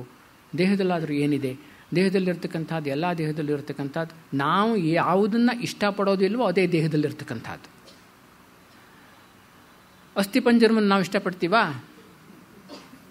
ಅಸ್ಥಿಪಂಜರೆಯನ್ನು ಯಾರು ಇಷ್ಟಪಡೋದಿಲ್ಲ. ನೋಡಿ ಭಯ ಆಗ್ಬಿಟ್ಟು ಓಡಿ ಹೋಗ್ಬಿಡ್ತೀವಿ ನಾವು. ಆಮೇಲೆ ಅದನ್ನು ರಕ್ತ ಇಷ್ಟಪಡ್ತೀವಾ? ಇಲ್ಲ ನಾವೇನು ರಕ್ತ ಪಿಪಾಸುಗಳಲ್ವಲ್ಲ. ಆದರೆ ರಕ್ತನೂ ಇಷ್ಟಪಡೋದು. ಎಷ್ಟೋ ಜನರಿಗೆ ರಕ್ತ ನೋಡಿದರೆ ಮೂರ್ಛೆ ಹೋಗ್ಬಿಡ್ತಾರಂತೆ, ಅಷ್ಟು ಅಸಹ್ಯವಾಗಿಬಿಡುತ್ತೆ ಅವರಿಗೆ. ಯಾವುದನ್ನು ನಾವು ಇಷ್ಟಪಡೋದಿಲ್ಲ. ಈ ದೇಹದಲ್ಲಿ ನಾವು ಇಷ್ಟಪಡ್ತಕ್ಕಂಥದ್ದು ಯಾವುದೂ ಇಲ್ಲ. ಆದರೂ ಕೂಡ ನಾವು ದೇಹದ ಕಡೆಗೆ ಅಷ್ಟೊಂದು ವ್ಯಾಮೋಹ ಇರುತ್ತೆ, ಅದನ್ನು ಪೋಷಣೆ ಮಾಡ್ತೀವಿ ಅಂತಂದ್ಬಿಟ್ಟು ಹೇಳ್ತಾರೆ. ಯಾವುದಕ್ಕೋಸ್ಕರ ದೇಹ ಪೋಷಣೆ ಮಾಡಬೇಕು ಅಂತಂದ್ಬಿಟ್ಟು ಶಂಕರಾಚಾರ್ಯರು ಭಾಳ ಚೆನ್ನಾಗಿ ಹೇಳ್ತಾರೆ ಒಂದು ವಿವೇಕ ಚೂಡಾಮಣಿಯಲ್ಲಿ. ಏನಂತಂದರೆ, ಶರೀರ ಪೋಷಣಾರ್ಥಿ ಸನ್ ಯ ಆತ್ಮಾನಂ ದಿದೃಕ್ಷತಿ ಗ್ರಾಹಂ ದಾರುಧಿಯ ಧೃತ್ವ ನದೀಂ ತರ್ತುಂ ಸ ಇಚ್ಛತಿ ಸ ಗಚ್ಚತಿ ಅಂತ ಹೇಳ್ತಾರೆ. ಅಂದರೆ ಯಾರು ಶರೀರ ಪೋಷಣೆ ಮಾಡ್ತಾ ಮಾಡ್ತಾ ಮಾಡ್ತಾ ಆ ಶರೀರ ಸುಖವನ್ನೇ ಅನುಭವಿಸ್ತಾ ಅದನ್ನೇ ಪೋಷಿಸ್ತಾ ಆತ್ಮನನ್ನು ನೋಡೋದಕ್ಕೆ ಇಷ್ಟಪಡ್ತಾರೋ, ಆತ್ಮದರ್ಶನವನ್ನು ಆತ್ಮ ಸಾಕ್ಷಾತ್ಕಾರವನ್ನು ಮಾಡ್ಕೊಳ್ಳೋದಕ್ಕೆ ಇಷ್ಟಪಡ್ತಾರೋ ಅವ್ರು ಎಂಥವ್ರು ಅಂತಂದ್ಬಿಟ್ರೆ, ಇದನ್ನು ಮೊಸಳೆಯನ್ನು ಮರದ ದಿಮ್ಮಿ ಅಂತ ತಿಳ್ಕೊಂಬಿಟ್ಟು ಅದ್ರ ಮೇಲೆ ಕೂತ್ಕೊಂಡ್ಬಿಟ್ಟು ನದಿಯನ್ನು ದಾಟೋದಕ್ಕೆ ಹೋದಂಗೆ ಅಂತ ಆಗುತ್ತಾ? ಆಗೋದಿಲ್ಲ. ಆ ಥರ ಪರಿಸ್ಥಿತಿ ಅಂತಂದ್ಬಿಟ್ಟು ಅದಕ್ಕೋಸ್ಕರವಾಗಿ ಈ ಶರೀರದ ಕಡೆ ನಾವು ಗಮನ ಕೊಡಬಾರ್ದು ಅಂತಂದ್ಬಿಟ್ಟು ಶರೀರ ಮಾಧ್ಯಮ ಖಲು ಧರ್ಮ ಸಾಧನಂ ಅಂತ ಹೇಳ್ತಾರೆ. ಆದರೆ ಅದು ಅಷ್ಟಕ್ಕೆ ಮಾತ್ರ, ಅದು ಧರ್ಮ ಸಾಧನೆಗೋಸ್ಕರ ಮಾತ್ರ ಶರೀರ ಇರತಕ್ಕಂಥದ್ದು ಹೊರತು ಕೂಡ ಅದಕ್ಕಿಂತ ಬೇರೆ ಅಲ್ಲ, ಅದಕ್ಕಿಂತ ಮೀರಿ ಹೋಗಬಾರ್ದು ಅಂತಂದ್ಬಿಟ್ಟು ಶ್ರೀರಾಮಕೃಷ್ಣದ ಅಭಿಪ್ರಾಯ. ನಾನು ಒಂದು ಭಾಳ ಹಿಂದೆ ಆಶ್ರಮ ಸೇರೋಕ್ಕಿಂತ ಮುಂಚೆ ಮೆಡಿಕಲ್ ಮ್ಯೂಸಿಯಮಿಗೆ ಹೋಗಿದ್ದೆ. ಭಾಳ ಚೆನ್ನಾಗಿತ್ತು. ಅಲ್ಲಿ ಒಂದು ಕಡೆ ಒಂದು ದೃಶ್ಯ ತುಂಬ ಇವತ್ತೂ ನೆನಪಿದೆ ನನಗೆ. ಒಂದು ಕಡೆ ಏನಿದೆ ಅಂತಂದರೆ, ಒಂದು ಮಗುವಿನ ಬೊಂಬೆ ಇದೆ, ಒಂದು ಕಡೆ ಮಗುವಿನ ಬೊಂಬೆ ಇದೆ, ಅಲ್ಲಿ ಕೆಳಗಡೆ ಬರೆದಿತ್ತು ಎಷ್ಟೆರಡೆ ಅಂತಂದ್ಬಿಟ್ಟು. ಮತ್ತು ಇನ್ನೊಂದು ಕಡೆ ಸ್ವಲ್ಪ ದೂರದಲ್ಲಿ ಒಂದು ದೊಡ್ಡ ನಿಲುವು ಕನ್ನಡಿ ಇದೆ, ಅದ್ರ ಕೆಳಗಡೆ ಬರೆದಿತ್ತು ಟುಡೇ ಅಂತಂದ್ಬಿಟ್ಟು. ಮತ್ತು ಇನ್ನು ಸ್ವಲ್ಪ ದೂರದಲ್ಲಿ ಒಂದು ಸ್ಕೆಲಿಟನನ್ನು ನೇತಾಕಿದ್ರು, ಅದ್ರ ಕೆಳಗೆ ಬೆಳೆದು ಟುಮಾರೋ ಅಂತ ಬರೆದಿತ್ತು. ಇಷ್ಟೇ. ಈ ದೇಹ ಅಂತಂದ್ಬಿಟ್ರೆ ಇಷ್ಟೇ, ದೇಹ ಇಷ್ಟೇ, ದೇಹದ ಮೌಲ್ಯ ಇಷ್ಟೇ ಅಂತಂದ್ಬಿಟ್ಟು ನಾವು ಇದನ್ನು ಒಂದು ರೀತಿ ಸ್ವಾಮಿ ಶ್ರೀರಾಮಕೃಷ್ಣ ಹೇಳ್ತಾರೆ, ಈ ಸಾವಿನ ಬಗ್ಗೆ ನಾವು ಧ್ಯಾನ ಮಾಡಬೇಕಂತೆ, ಸಾವಿನ ಬಗ್ಗೆ ಧ್ಯಾನ ಮಾಡಬೇಕು ಅಂತ ಹೇಳ್ತಾರೆ. ಸಾವು ಬರುತ್ತೆ, ಎಲ್ರಿಗೂ ಬರುತ್ತೆ ಸಾವು ಅಂತಂದ್ರೆ ನಾವು ಭಯಪಡ್ತೀವಿ. ಆ ಸಾವು ಅಂತ ಶಬ್ದ ಹೇಳೋದಕ್ಕೂ ಕೂಡ ಇಷ್ಟಪಡೋದಿಲ್ಲ ನಾವು. ಬಿಡ್ತು ಅಂತ ಹೇಳ್ತಾರಲ್ಲ ಅಷ್ಟು. ಆದರೆ ನಾವು ಸಾವಿನ ಕುರಿತು ಧ್ಯಾನ ಮಾಡಬೇಕು ಅಂತ ಹೇಳ್ತಾರೆ. ಯಾವತ್ತೂ ಒಂದು ದಿವಸ ನಾವು ಸಾಯಲೇಬೇಕು. ನಾನು ಸತ್ತೋಗಿದ್ದೀನಿ ಅಂತ ತಿಳ್ಕೊಬೇಕು, ನಾನು ಸತ್ತೋಗಿದ್ದೀನಿ ಅಂತ ತಿಳ್ಕೊಬೇಕು, ನನ್ನನ್ನು ಚಟ್ಟ ಕಟ್ಬಿಟ್ಟು ಕರ್ಕೊಂಡು ಹೋಗ್ತಾ ಇದ್ದಾರೆ ಅಂತ ತಿಳ್ಕೊಬೇಕು, ಎಲ್ಲ ಧ್ಯಾನ ಮಾಡಬೇಕು. ಅದೇ ರೀತಿ ಭಾವಿಸಬೇಕು. ನನ್ನ ದೇಹವನ್ನು ಸುಟ್ಟಾಕ್ತಾ ಇದ್ದಾರೆ ಅಂತ ಭಾವಿಸ್ಬೇಕಂತೆ. ಅದನ್ನ ಸುಟ್ಟಾಕಿದ ಮೇಲೆ ನನಗೇನು ಅದರ ವೇದನೆಯೂ ಗೊತ್ತಾಗಲ್ಲ, ಏನು ಗೊತ್ತು, ನಾನೇ ಇರೋದಿಲ್ಲ ಅಲ್ಲಿ. ಒಂದೇ ದಿವಸ ಸುಟ್ಟಾಕ್ತಕ್ಕಂಥದ್ದು, ಹೂತಾಗ್ತಕ್ಕಂಥದ್ದು ಅಷ್ಟೇ ಇದರ ಶರೀರದ ಒಂದು ಇದು ಅಂತ. ಒಬ್ಬರು ಅಲೆಕ್ಸಾಂಡರ್, ನಮಗೆಲ್ಲ ಗೊತ್ತಿರ್ತಕ್ಕಂಥದ್ದು. ಅಲೆಕ್ಸಾಂಡರ್ ಏನು ಮಾಡ್ದ, ಇಡೀ ಪ್ರಪಂಚವನ್ನು ಗೆಲ್ಲುವುದಕ್ಕೋಸ್ಕರವಾಗಿ ಅವನು ಪ್ರಯತ್ನಪಟ್ಟ, ಆಸೆಪಟ್ಟ. ಆಮೇಲೆ ಇಲ್ಲಿ ಭಾರತಕ್ಕೆ ಬಂದ, ಇಲ್ಲಿ ಪುರೂರವಸ್ ಹತ್ರ ಯುದ್ಧ ಮಾಡಿದ. ಅಲ್ಲಿ ಕೆಲವರು ಗೆದ್ದ ಅಂತ ಹೇಳ್ತಾರೆ, ಕೆಲವರು ಸೋತ ಅಂತ ಹೇಳ್ತಾರೆ, ಇದೇನು ಗೊತ್ತಿಲ್ಲ ಅದು. ಆಮೇಲೆ ಅವನು ವಾಪಸ್ ಹೋಗ್ತಾ ಇದ್ದಂತೆ. ಅಷ್ಟೊತ್ತಿಗೆ ಆಗಲೇ ಅವನು ಸುಸ್ತಾಗ್ಬಿಟ್ಟಿದ್ದ, ಅವನ ಸೈನಿಕರಿಗೂ ಕೂಡ ಸುಸ್ತಾಗ್ಬಿಟ್ಟಿತ್ತು, ಇನ್ನು ಯುದ್ಧ ಮಾಡೋಕ್ಕಾಗೋದಿಲ್ಲ ಅಂತಂದ್ಬಿಟ್ಟು. ಅದಕ್ಕೋಸ್ಕರ ಅವನು ವಾಪಸ್ ಹೋಗ್ತಾ ಇದ್ದ. ವಾಪಸ್ ಹೋದಾಗ ಇದರಲ್ಲಿ ಯಾವುದ್ರಲ್ಲೂ ಇರಾಕ್ ಅಂತ ಕರಿತೀವಲ್ಲ ಈಗ, ಮೆಸೊಪೊಟ್ಯಾಮಿಯಾದಲ್ಲಿ ಅವನು ಕಾಯಿಲೆ ಬಿದ್ದುಬಿಡ್ತಾನೆ. ಅವನು ಮರಣಾಂತಿಕ ಸ್ಥಿತಿನಲ್ಲಿರ್ತಾನೆ, ಅವನು ಸಾಯ್ತಾ ಇದ್ದಾನೆ. ಸಾಯೋದಕ್ಕಿಂತ ಮುಂಚೆ ಅವನು ಹೇಳಿದಂತೆ ತನ್ನ ಅನುಯಾಯಿಗಳಿಗೆ, ನೋಡಿ ನಾನು ಸತ್ತ ಮೇಲೆ ಈ ನನ್ನ ದೇಹವನ್ನು ಚಟ್ಟ ಕಟ್ತಾರಲ್ಲ, ಚಟ್ಟ ಕಟ್ಟಿ ಸ್ಮಶಾನಕ್ಕೆ ತೊಗೊಂಡೋಗ್ತಾರೆ. ಆವಾಗ ಚಟ್ಟ ಕಟ್ಟಿದ ಮೇಲೆ ಈ ಕೈಯನ್ನು ಹೀಗೆ ಇಡಬೇಕಂತೆ, ಈ ಥರ ಕೈ ಚಾಚಿ, ಆ ಕಡೆ ಎರಡು ಸೈಡಿಗೂ ಕೈ ಚಾಚಿ ಇಟ್ಟಿರಬೇಕಂತೆ. ಆಮೇಲೆ ಕೆಳಗಡೆ ಬರೆದಿರಬೇಕಂತೆ, ಅಲೆಕ್ಸಾಂಡರ್ ಜಗತ್ತನ್ನೇ ಗೆದ್ದ, ಆದರೆ ಹೋಗುವಾಗ ಬರೀ ಕೈನಲ್ಲಿ ಹೋದ ಅಂತ. ಬರೀ ಕೈನಲ್ಲಿ ಹೋದ. ಇಷ್ಟೇ ಈ ಜೀವನ ಅಂತಕ್ಕಂಥದ್ದು. ಅದಕ್ಕೋಸ್ಕರ ಈ ಪ್ರಪಂಚಕ್ಕೋಸ್ಕರ ನಾವ್ಯಾತಕ್ಕೋಸ್ಕರ ಇಷ್ಟೊಂದು ನಮ್ಮ ಜೀವನವನ್ನೇ ಹಾಳು ಮಾಡಬೇಕು, ಯಾತಕ್ಕೋಸ್ಕರ ಹಾಳು ಮಾಡಬೇಕು? ಇದು ಶ್ರೀರಾಮಕೃಷ್ಣ ಭಗವಂತನಿಗೋಸ್ಕರ ಕೊಡಬೇಕು. ಈ ಜೀವನ ಇರತಕ್ಕಂಥದ್ದೇ ಭಗವಂತನಿಗೋಸ್ಕರವಾಗಿ, ಎಲ್ಲವೂ ಇರತಕ್ಕಂಥ ಭಗವಂತನೇ. ಅದಕ್ಕೋಸ್ಕರ ನಮ್ಮ ಇಡೀ ಜೀವನವನ್ನು ಭಗವಂತನ ಸಾಕ್ಷಾತ್ಕಾರಕ್ಕೋಸ್ಕರವಾಗಿ, ಭಗವಂತನ ಪಡೆಯುವುದಕ್ಕೋಸ್ಕರವಾಗಿ ನಾವು ವಿನಿಯೋಗಿಸಬೇಕು ಅಂತಂದ್ಬಿಟ್ಟು ಶ್ರೀರಾಮಕೃಷ್ಣ ಒತ್ತಿ ಹೇಳ್ತಾರೆ. ಈಗ ಶ್ರೀರಾಮಕೃಷ್ಣ ಹೀಗೆ ಹೇಳ್ತಾರಲ್ಲ, ಆಮೇಲೆ ಇನ್ನೊಂದು ಹೇಳ್ತಾರೆ, ಮಾಸ್ಟರ್ ಕೇಳ್ತಾರೆ, ಭಗವಂತನನ್ನು ದರ್ಶನ ಮಾಡಲಾಗುವುದೇ ಅಂತನ್ಬಿಟ್ಟು. ಶ್ರೀರಾಮಕೃಷ್ಣರು, ಹೌದು, ನಿಸ್ಸಂದೇಹವಾಗಿ. ಆಗಾಗ ಏಕಾಂತವಾಸ, ಆತನ ನಾಮಗುಣ ಕೀರ್ತನೆ, ವಸ್ತು ವಿಚಾರ, ಈ ಸಾಧನೆಗಳನ್ನೆಲ್ಲ ಅವಲಂಬಿಸಬೇಕಾಗುತ್ತದೆ. ನೋಡಿ, ಇದನ್ನು ಮತ್ತೆ ಮತ್ತೆ ಶ್ರೀರಾಮಕೃಷ್ಣ ಎಲ್ಲ ಕಡೆಯೂ ಹೇಳ್ತಾರೆ. ಈ ಭಗವಂತ ನಾಮಕೀರ್ತನೆ, ವಸ್ತು ವಿಚಾರ, ಆಮೇಲೆ ನಾಮಗುಣ ಕೀರ್ತನೆ, ವಸ್ತು ವಿಚಾರ, ಧ್ಯಾನ, ಏಕಾಂತವಾಸ, ಸಾಧುಸಂಗ, ಇವಿಷ್ಟನ್ನು ಶ್ರೀರಾಮಕೃಷ್ಣರು ಮತ್ತೆ ಮತ್ತೆ ಈ ಪುಸ್ತಕ ಉದ್ದಕ್ಕೂ ಹೇಳ್ತಾ ಹೋಗ್ತಾರೆ. ಮಾಸ್ಟರ್ ಕೇಳ್ತಾರೆ, ಯಾವ ಮಾನಸಿಕ ಅವಸ್ಥೆಯಲ್ಲಿ ಆತನ ದರ್ಶನ ದೊರೆಯುತ್ತದೆ? ಶ್ರೀರಾಮಕೃಷ್ಣರು, ಅತ್ಯಂತ ವ್ಯಾಕುಲನಾಗಿ ಅತ್ತರೆ ಆತನ ದರ್ಶನ ಪಡೆಯಲು ಸಾಧ್ಯ. ಹೆಂಡತಿ ಮಕ್ಕಳಿಗಾಗಿ ಜನ ಬಿಂದಿಗೆ ತುಂಬ ಕಣ್ಣೀರು ಸುರಿಸುತ್ತಾರೆ. ಕಣ್ಣೀರ ಸಾಗರದಲ್ಲೇ ತೇಲಾಡಿ ಬಿಡುತ್ತಾರೆ ಹಣಕ್ಕಾಗಿ. ಆದರೆ ಭಗವಂತ ಬೇಕೆಂದು ಯಾರು ತಾನೇ ಕಣ್ಣೀರಿಡುತ್ತಾರೆ? ಸಹಜ ಕರೆಯಿಂದ ಆತನನ್ನು ಕರೆಯಬೇಕು. ಶ್ರೀರಾಮಕೃಷ್ಣ ಹೇಳ್ತಾರೆ, ನಾವು ಪ್ರಾಪಂಚಿಕ ವಿಷಯಗಳಿಗೋಸ್ಕರವಾಗಿ ಎಷ್ಟೊಂದು ಕಣ್ಣೀರು ಸುರಿಸ್ತೀವಿ, ಅಳ್ತೀವಿ, ಕಣ್ಣೀರು ಕೋಡಿಯನ್ನೇ ಹರಿಸ್ತೀವಿ, ಕಣ್ಣೀರು ಸಾಗರವನ್ನೇ ಹರಿಸ್ತೀವಿ. ಆದರೆ ಭಗವಂತನಿಗೋಸ್ಕರವಾಗಿ ಕಣ್ಣೀರು ಸುರಿಸೋರು ಎಷ್ಟು ಜನ ಅಂತಂದ್ಬಿಟ್ಟು ಶ್ರೀರಾಮಕೃಷ್ಣರು ಹೇಳ್ತಾರೆ. ಅಂದರೆ ಈ ಕಣ್ಣೀರು ಅಂತಕ್ಕಂಥದ್ದು ಬಹಳ ಅಮೂಲ್ಯವಾಗಿರ್ತಕ್ಕಂಥ ವಸ್ತು, ಅತ್ಯಂತ ಅಮೂಲ್ಯವಾದದ್ದು. ಆ ಕಣ್ಣೀರು ಎಷ್ಟು ಅಮೂಲ್ಯವಾದದ್ದು ಅಂತಂದ್ಬಿಟ್ರೆ ಅದು ಭಗವಂತನಿಗೆ ಮಾತ್ರ ಅರ್ಪಿಸೋದಕ್ಕೆ ಯೋಗ್ಯವಾದದ್ದು. ಆ ಭಗವಂತನಿಗೆ ಅರ್ಪಿಸೋಕ್ಕೂ ಯೋಗ್ಯವಾಗಿರ್ತಕ್ಕಂಥ ಆ ಕಣ್ಣೀರನ್ನು ಪ್ರಾಪಂಚಿಕ ವಿಷಯಕ್ಕೋಸ್ಕರ ನಾವು ಸುರಿಸಿದರೆ ಅದು ಎಂಥ ಒಂದು ಅಪರಾಧ ಮಾಡಿದಂಗೆ ಆಗುತ್ತೆ. ಅದು ಭಗವಂತನಿಗೋಸ್ಕರ ಸುರಿಸೋದಕ್ಕೋಸ್ಕರ ಇರ್ತಕ್ಕಂಥದ್ದಂತೆ ಕಣ್ಣೀರು. ಆದ್ದರಿಂದ ಈ ಕಣ್ಣೀರನ್ನು ನಾವು ಭಗವಂತನಿಗೋಸ್ಕರ ಸುರಿಸಬೇಕು. ಆವಾಗ ಏನಾಗುತ್ತೆ, ಕಣ್ಣೀರಿಗೂ ಕೂಡ ಒಂದು ಬೆಲೆ ಬರುತ್ತೆ, ಅದು ತನ್ನ ಅರ್ಥವನ್ನು ಉಳಿಸ್ಕೊಳ್ಳುತ್ತೆ, ಅದು ಕೂಡ ಮೌಲ್ಯವಂತವಾಗುತ್ತೆ. ಇದು ಶ್ರೀರಾಮಕೃಷ್ಣ ಅಭಿಪ್ರಾಯ.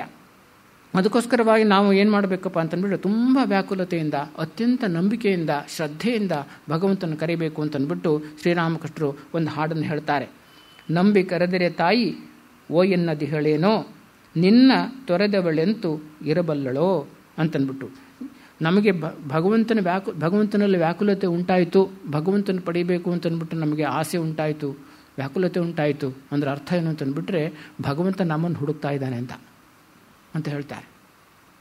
ಒಬ್ಬ ಸಂತ, ಕ್ರಿಶ್ಚಿಯನ್ ಸೈಂಟ್, ಅವನು ಹೇಳ್ತಾನೆ, ಇದುವರೆಗೂ ನಾನು ಯೋಚನೆ ಮಾಡ್ತಾ ಇದ್ದೆ, ನಾನು ಭಗವಂತನನ್ನು ಅರಸ್ತಾ ಇದ್ದೀನಿ ಅಂತಂದ್ಬಿಟ್ಟು. ಈಗ ನನಗೆ ಗೊತ್ತಾಯಿತು, ಇದುವರೆಗೂ ಕೂಡ ಭಗವಂತ ನನ್ನನ್ನು ಅರಸ್ತಾ ಇದ್ದ ಅಂತ, ಅವನೇ ನನ್ನನ್ನು ಅರಸ್ಕೊಂಡು ಬರ್ತಾ ಇದ್ದ ಅಂತ. ಅವನು ಯಾವಾಗ ನಮ್ಮನ್ನು ಅರಸ್ಕೊಂಡು ಬರೋದಕ್ಕೆ ಪ್ರಾರಂಭ ಮಾಡ್ತಾನೋ ಆಗ ನಮ್ಮಲ್ಲಿ ಆ ಭಗವದ್ ವ್ಯಾಕುಲತೆ ಉಂಟಾಗತ್ತಂತೆ. ನಿಜವಾಗೂ ಕೂಡ ಅವನು ಪಡಿಬೇಕು ಅಂತಕ್ಕಂಥ ವ್ಯಾಕುಲತೆ ಉಂಟಾಗತ್ತಂತೆ. ಅದು ನಿಜವಾಗಿರ್ತಕ್ಕಂಥ ಭಕ್ತಿ ಅಂತಂದ್ಬಿಟ್ಟು ಹೇಳ್ತಾರೆ. ಭಗವಂತನ ಪಡಿಬೇಕು ಅಂತಕ್ಕಂಥ ಭಕ್ತಿ ಯಾಕೆ ಉಂಟಾಗತ್ತೆ ಅಂತಂದ್ಬಿಟ್ರೆ ಆ ಭಗವಂತನೇ ಪ್ರೇಮಾನಂದ ಸ್ವರೂಪನಾಗಿರತಕ್ಕಂಥ ಭಗವಂತನೇ ನಮ್ಮ ಹೃದಯವನ್ನು ಪ್ರವೇಶಿಸಿ ಭಕ್ತಿ ರೂಪದಲ್ಲಿ ವ್ಯಕ್ತವಾಗ್ತಾನಂತೆ. ಇದನ್ನು ಮಧುಸೂದನ ಸರಸ್ವತಿಗಳು ಹೇಳ್ತಾರೆ ಭಾಳ ಚೆನ್ನಾಗಿ. ಅವರು ಮಧುಸೂದನ ಸರಸ್ವತಿಗಳು ಅಂತಂದ್ಬಿಟ್ರೆ ಮಹಾ ಅದ್ವೈತ ಪಂಡಿತರು, ಆದರೆ ಅಷ್ಟೇ ಶ್ರೀಕೃಷ್ಣನ ಭಕ್ತರವರು. ಅವರು ಈ ಮಾತನ್ನು ಹೇಳ್ತಾರೆ. ಅವರು ಭಾಳ ಇನ್ನೊಂದು ಸುಂದರವಾಗಿರ್ತಕ್ಕಂಥ ಶ್ಲೋಕ ಇದೆ, ಅವರು ಹೇಳಿದ್ದು ಅಂತ ಹೇಳ್ತಾರೆ. ಏನಂತಂದ್ಬಿಟ್ರೆ, ಈ ದ್ವೈತಂ ಮೋಹಾಯ ಬೋಧಾತ್ ಪ್ರಾಕ್ ಮನೀಷಯ ಭಕ್ತಿಯರ್ಥಂ ಕಲ್ಪಿತಂ ದ್ವೈತಂ ಅದ್ವೈತಾದಪಿ ಸುಂದರಂ ಅಂತ ಹೇಳ್ತಾರೆ ಅವರು. ಅಂದರೆ ಈ ದ್ವೈತ ಅಂತಕ್ಕಂಥದ್ದು ನಾವು ಜ್ಞಾನ ಹುಟ್ಟೋದಕ್ಕಿಂತ ಮುಂಚೆ, ಜ್ಞಾನ ಪಡೆಯೋದಕ್ಕಿಂತ ಮುಂಚೆ ಈ ದ್ವೈತ ಅಂತಕ್ಕಂಥದ್ದು ಅದು ಮೋಹಕ್ಕೆ ಕಾರಣವಾಗುತ್ತಂತೆ. ಪ್ರಾಪ್ತೇ ಬೋಧೆ ಮನೀಷಯ, ಜ್ಞಾನದ ಮೂಲಕ ಆ ಬೋಧೆಯನ್ನು ಅನುಭವವನ್ನು ಪಡೆದ ಮೇಲೆ ಏನಾಗುತ್ತೆ ಅಂತ ಅಂದ್ಬಿಟ್ರೆ ಭಕ್ತಿಯರ್ಥಂ ಕಲ್ಪಿತಂ ದ್ವೈತಂ, ಭಕ್ತಿಗೋಸ್ಕರವಾಗಿ ಕಲ್ಪಿಸಲ್ಪಟ್ಟಿರ್ತಕ್ಕಂಥ ದ್ವೈತವು ಅದ್ವೈತಕ್ಕಿಂತ ಸುಂದರವಾದದ್ದು ಅಂತ ಹೇಳ್ತಾರೆ. ಅದ್ವೈತಕ್ಕಿಂತ ಸುಂದರ. ಅದಕ್ಕೆ ಶ್ರೀರಾಮಕೃಷ್ಣ ಹೇಳ್ತಾರೆ, ನಾನು ಸಕ್ಕರೆ ಆಗೋದಕ್ಕೆ ಇಷ್ಟಪಡೋದಿಲ್ಲ, ಸಕ್ಕರೆಯನ್ನು ಅನುಭವಿಸೋಕೆ ಇಷ್ಟಪಡ್ತೀನಿ ಅಂತ ಅಂದ್ಬಿಟ್ಟು. ಆ ರೀತಿ ಒಂದು ಮನೋಭಾವ. ಅಂದರೆ ಅವರು ಸಕ್ಕರೆ ಆದಮೇಲೆ ಅದನ್ನು ಅವ್ರು ಹೇಳಿದ್ದವರು. ಸಕ್ಕರೆ ಅವ್ರು ಸಕ್ಕರೆ ಆಗಿಬಿಟ್ಟಿದ್ರು ಆಗಲೇ. ಸಕ್ಕರೆ ಆದಮೇಲೆ ಅವರು ನಾವು ಸಕ್ಕರೆಯನ್ನು ಅನುಭವಿಸಬೇಕು ಅಂತ ಇಷ್ಟಪಟ್ಟರು. ಆ ರೀತಿ ದ್ವೈತವನ್ನು ಉಳಿಸ್ಕೊಂಡ್ಬಿಟ್ಟು ಸಕ್ಕರೆಯನ್ನು ಅನುಭವಿಸಬೇಕು ಅಂತ ಅಂದ್ಬಿಟ್ಟು. ಇದು ಮಧುಸೂದನ ಸರಸ್ವತಿಗಳು ಭಾಳ ಚೆನ್ನಾಗಿ ಹೇಳ್ತಾರೆ ಅದನ್ನು.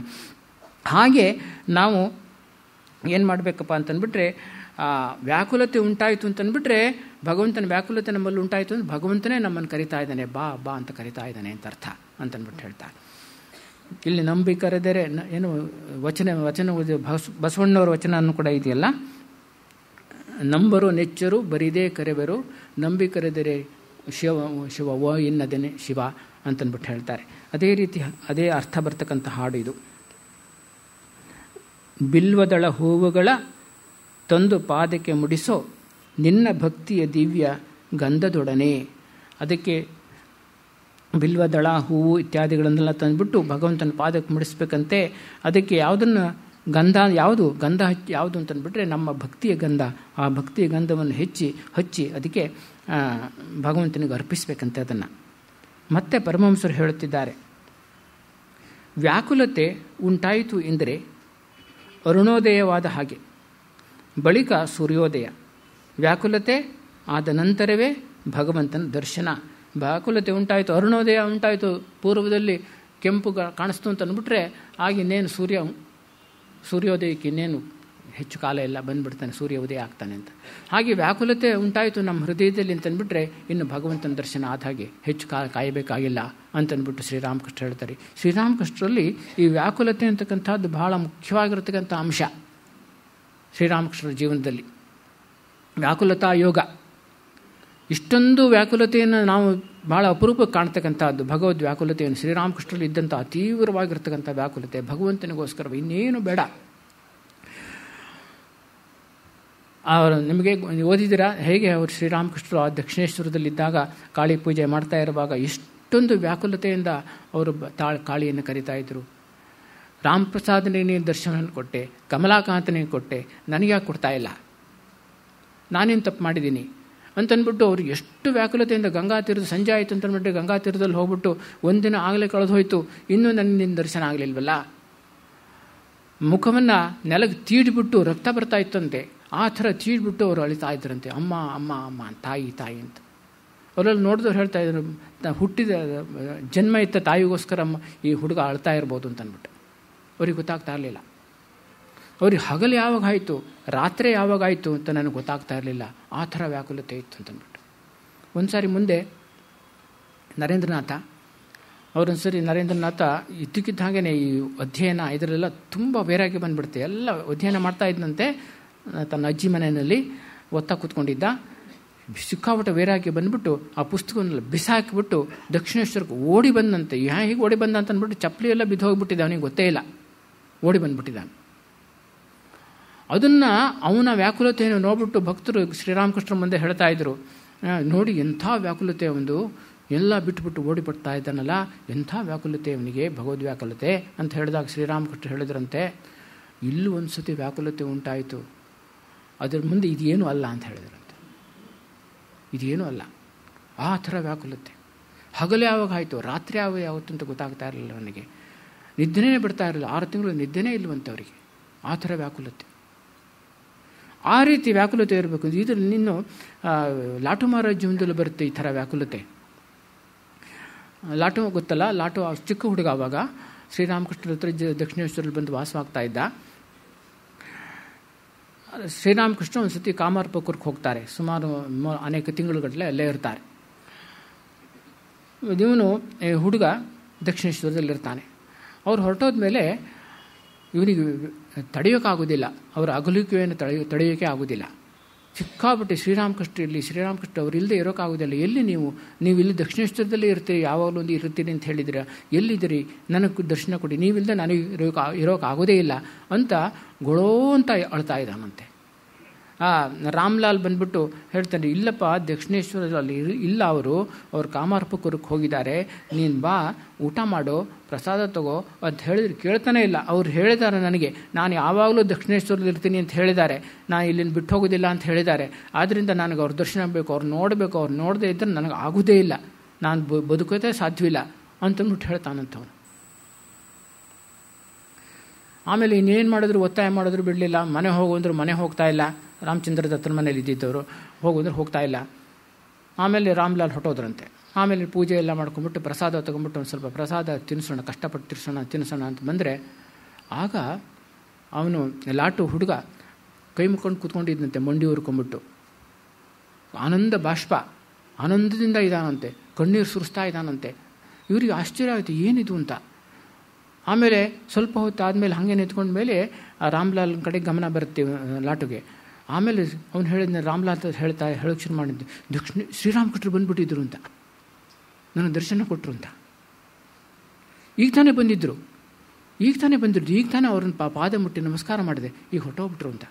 ನೋಡಿ ಎಂಥ ವ್ಯಾಕುಲತೆ ಅಂತ.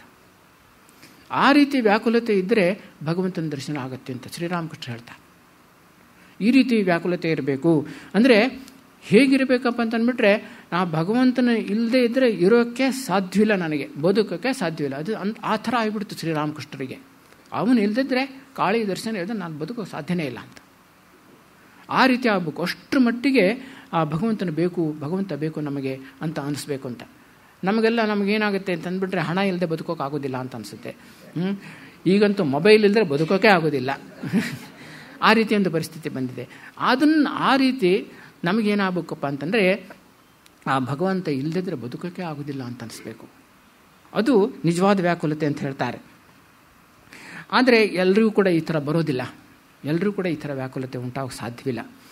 ಅದಕ್ಕೋಸ್ಕರ ಕ್ರಮೇಣ ಹಂತ ಹಂತವಾಗಿ ನಾವು ಮುಂದುವರಿಬೇಕಾಗುತ್ತೆ. ಶ್ರೀರಾಮಕೃಷ್ಣರು ಹೇಳ್ತಾರೆ, ಪ್ರಾರಂಭದಲ್ಲಿ ಏನು ಮಾಡಬೇಕಪ್ಪ ಅಂತಂದುಬಿಟ್ರೆ, ನಾವು ಒಂದು ಕೈನಲ್ಲಿ ಭಗವಂತನ ಹಿಡ್ಕೊಬೇಕಂತೆ, ಮತ್ತೊಂದು ಕೈನಲ್ಲಿ ಪ್ರಾಪಂಚಿಕ ಕೆಲಸಗಳನ್ನೆಲ್ಲ, ವ್ಯಾವಹಾರಿಕ ಕೆಲಸಗಳನ್ನೆಲ್ಲ ಮಾಡಬೇಕಂತೆ. ಅಂದರೆ ಭಗವಂತನ ಆಶ್ರಯಿಸ್ಕೊಂಡ್ಬಿಟ್ಟು ನಾವು ಎಲ್ಲ ಕೆಲಸ ಕಾರ್ಯಗಳನ್ನು, ಸಾಂಸಾರಿಕ ಕೆಲಸ ಕಾರ್ಯಗಳನ್ನು ಮಾಡಬೇಕು ಅಂತಂದ್ಬಿಟ್ಟು, ಒಂದು ಕೈನಲ್ಲಿ ಭಗವಂತನ ಹಿಡ್ಕೊಬೇಕು, ಮತ್ತೊಂದು ಕೈನಲ್ಲಿ ಕೆಲಸ ಮಾಡಬೇಕು.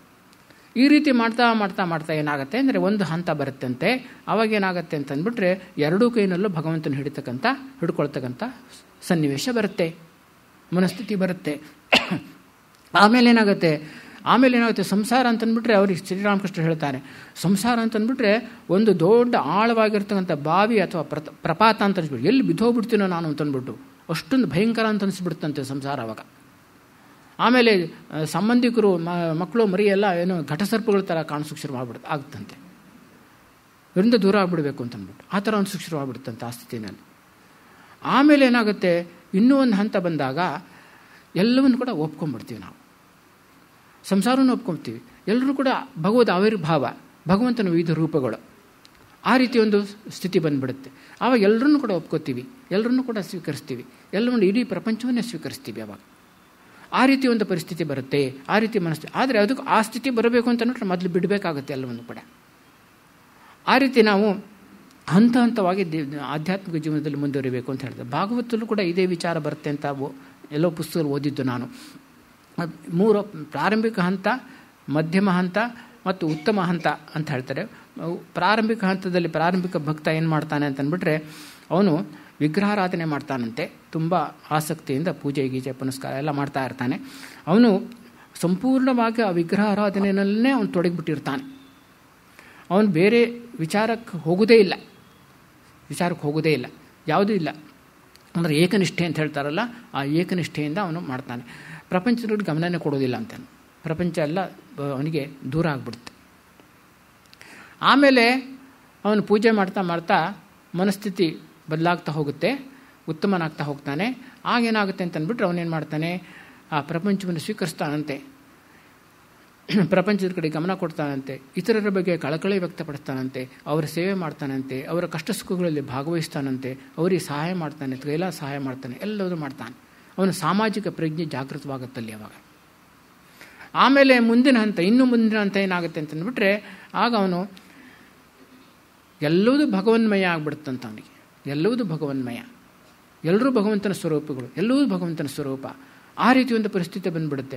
ಆಗ ಪರಿಸ್ಥಿತಿ ಬಂದಾಗ ಅವನು ಮೇಲೆ ಬಿದ್ದು ಹೋಗ್ಬಿಟ್ಟು ಸಮಾಜ ಸೇವೆಯನ್ನು ಮಾಡಬೇಕಾದ್ದೇ ಇಲ್ಲ. ಅವನೇನು ಹಾಸ್ಪಿಟಲ್ ನಡೆಸಬೇಕಾಗಿಲ್ಲ, ಏನು ಹಾಸ್ಟೆಲ್ ನಡೆಸಬೇಕಾಗಿಲ್ಲ, ಏನೂ ಮಾಡಬೇಕಾಗಿಲ್ಲ. ಅವನು ಬರೀ ಅವನ ಜೀವನವೇ, ಅವನು ಯಾವ ರೀತಿ ಬದುಕ್ತಾ ಇರ್ತಾನೆ ಅದೇ ಸೇವೆ. ಅವನು ಯೋಚನೆ ಮಾಡ್ತಾನೆ, ಚಿಂತನೆ ಮಾಡಿದರೆ ಅದೇ ಸೇವೆ. ಅವನ ಉಸಿರಾಟವೇ ಸೇವೆ, ಅವನು ಮಾತನಾಡೋದೇ ಸೇವೆ, ಎಲ್ಲದೂ ಸೇವೆ ಆಗಿಬಿಡುತ್ತೆ. ಅವನ ಇಡೀ ಜೀವನವೇ ಒಂದು ಸೇವೆ ಆಗಿಬಿಡುತ್ತೆ. ಅವನ ಎಲ್ಲ ಆಲೋಚನೆಯೂ ಸೇವೆ ಆಗಿಬಿಡುತ್ತೆ. ಅಂದ್ರಿಂದ ಒಬ್ಬ ವ್ಯಕ್ತಿ, ಆ ಥರ ಶ್ರೀರಾಮಕೃಷ್ಣಂತ ಒಬ್ಬ ವ್ಯಕ್ತಿ ಇದ್ದಿದ್ದರಿಂದ ಎಷ್ಟೊಂದು ಸೇವೆ ನಡೀತು. ಅವರೇನು ಸೇವೆ ಮಾಡಿದ್ರಾ? ಏನೂ ಮಾಡಲಿಲ್ಲ. ಅವರು ಸುಮ್ಮನೆ ಕೂತ್ಕೊಂಡ್ಬಿಟ್ಟು ಅವರು ಭಗವಂತನ ಚಿಂತನೆ ಮಾಡ್ತಾ ಹೋದ್ರು ಅಷ್ಟೇ.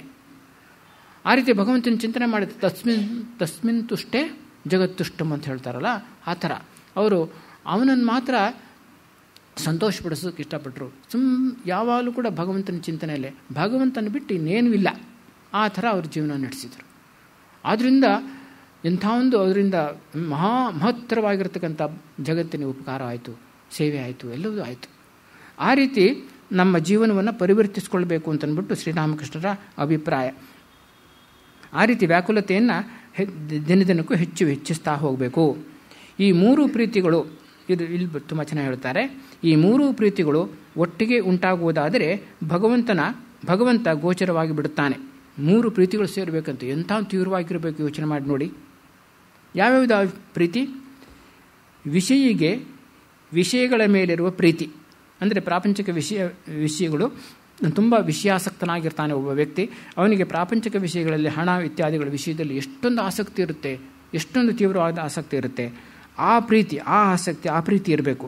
ಮತ್ತು ಅದರ ಜೊತೆಗೆ ತಾಯಿಗೆ ಮಕ್ಕಳ ಮೇಲಿರುವ ಪ್ರೀತಿ ಅದು ಕೂಡ ಇರಬೇಕಂತೆ. ಆಮೇಲೆ ಪತಿಗೆ ಸತಿಯ ಮೇಲಿರುವ ಪ್ರೀತಿ ಅಥವಾ ಸತಿಗೆ ಪತಿಯ ಮೇಲಿರುವ ಪ್ರೀತಿ, ಯಾವ್ದು ಬೇಕಾದ್ರೂ ಆಗ್ಬೋದು. ಈ ಮೂರು ಪ್ರೀತಿಗಳು ಒಟ್ಟಿಗೆ ಸೇರಿದಾಗ ಅದು ಎಂಥ ಜೋರಾಗುತ್ತಲ್ಲ, ಆ ಜೋರಿನಿಂದ ಭಗವಂತನ ಸಾಕ್ಷಾತ್ಕಾರ ಆಗಿಬಿಡುತ್ತೆ ಅಂತಂದ್ಬಿಟ್ಟು ತ್ರಿವೇಣಿ ಸಂಗಮ.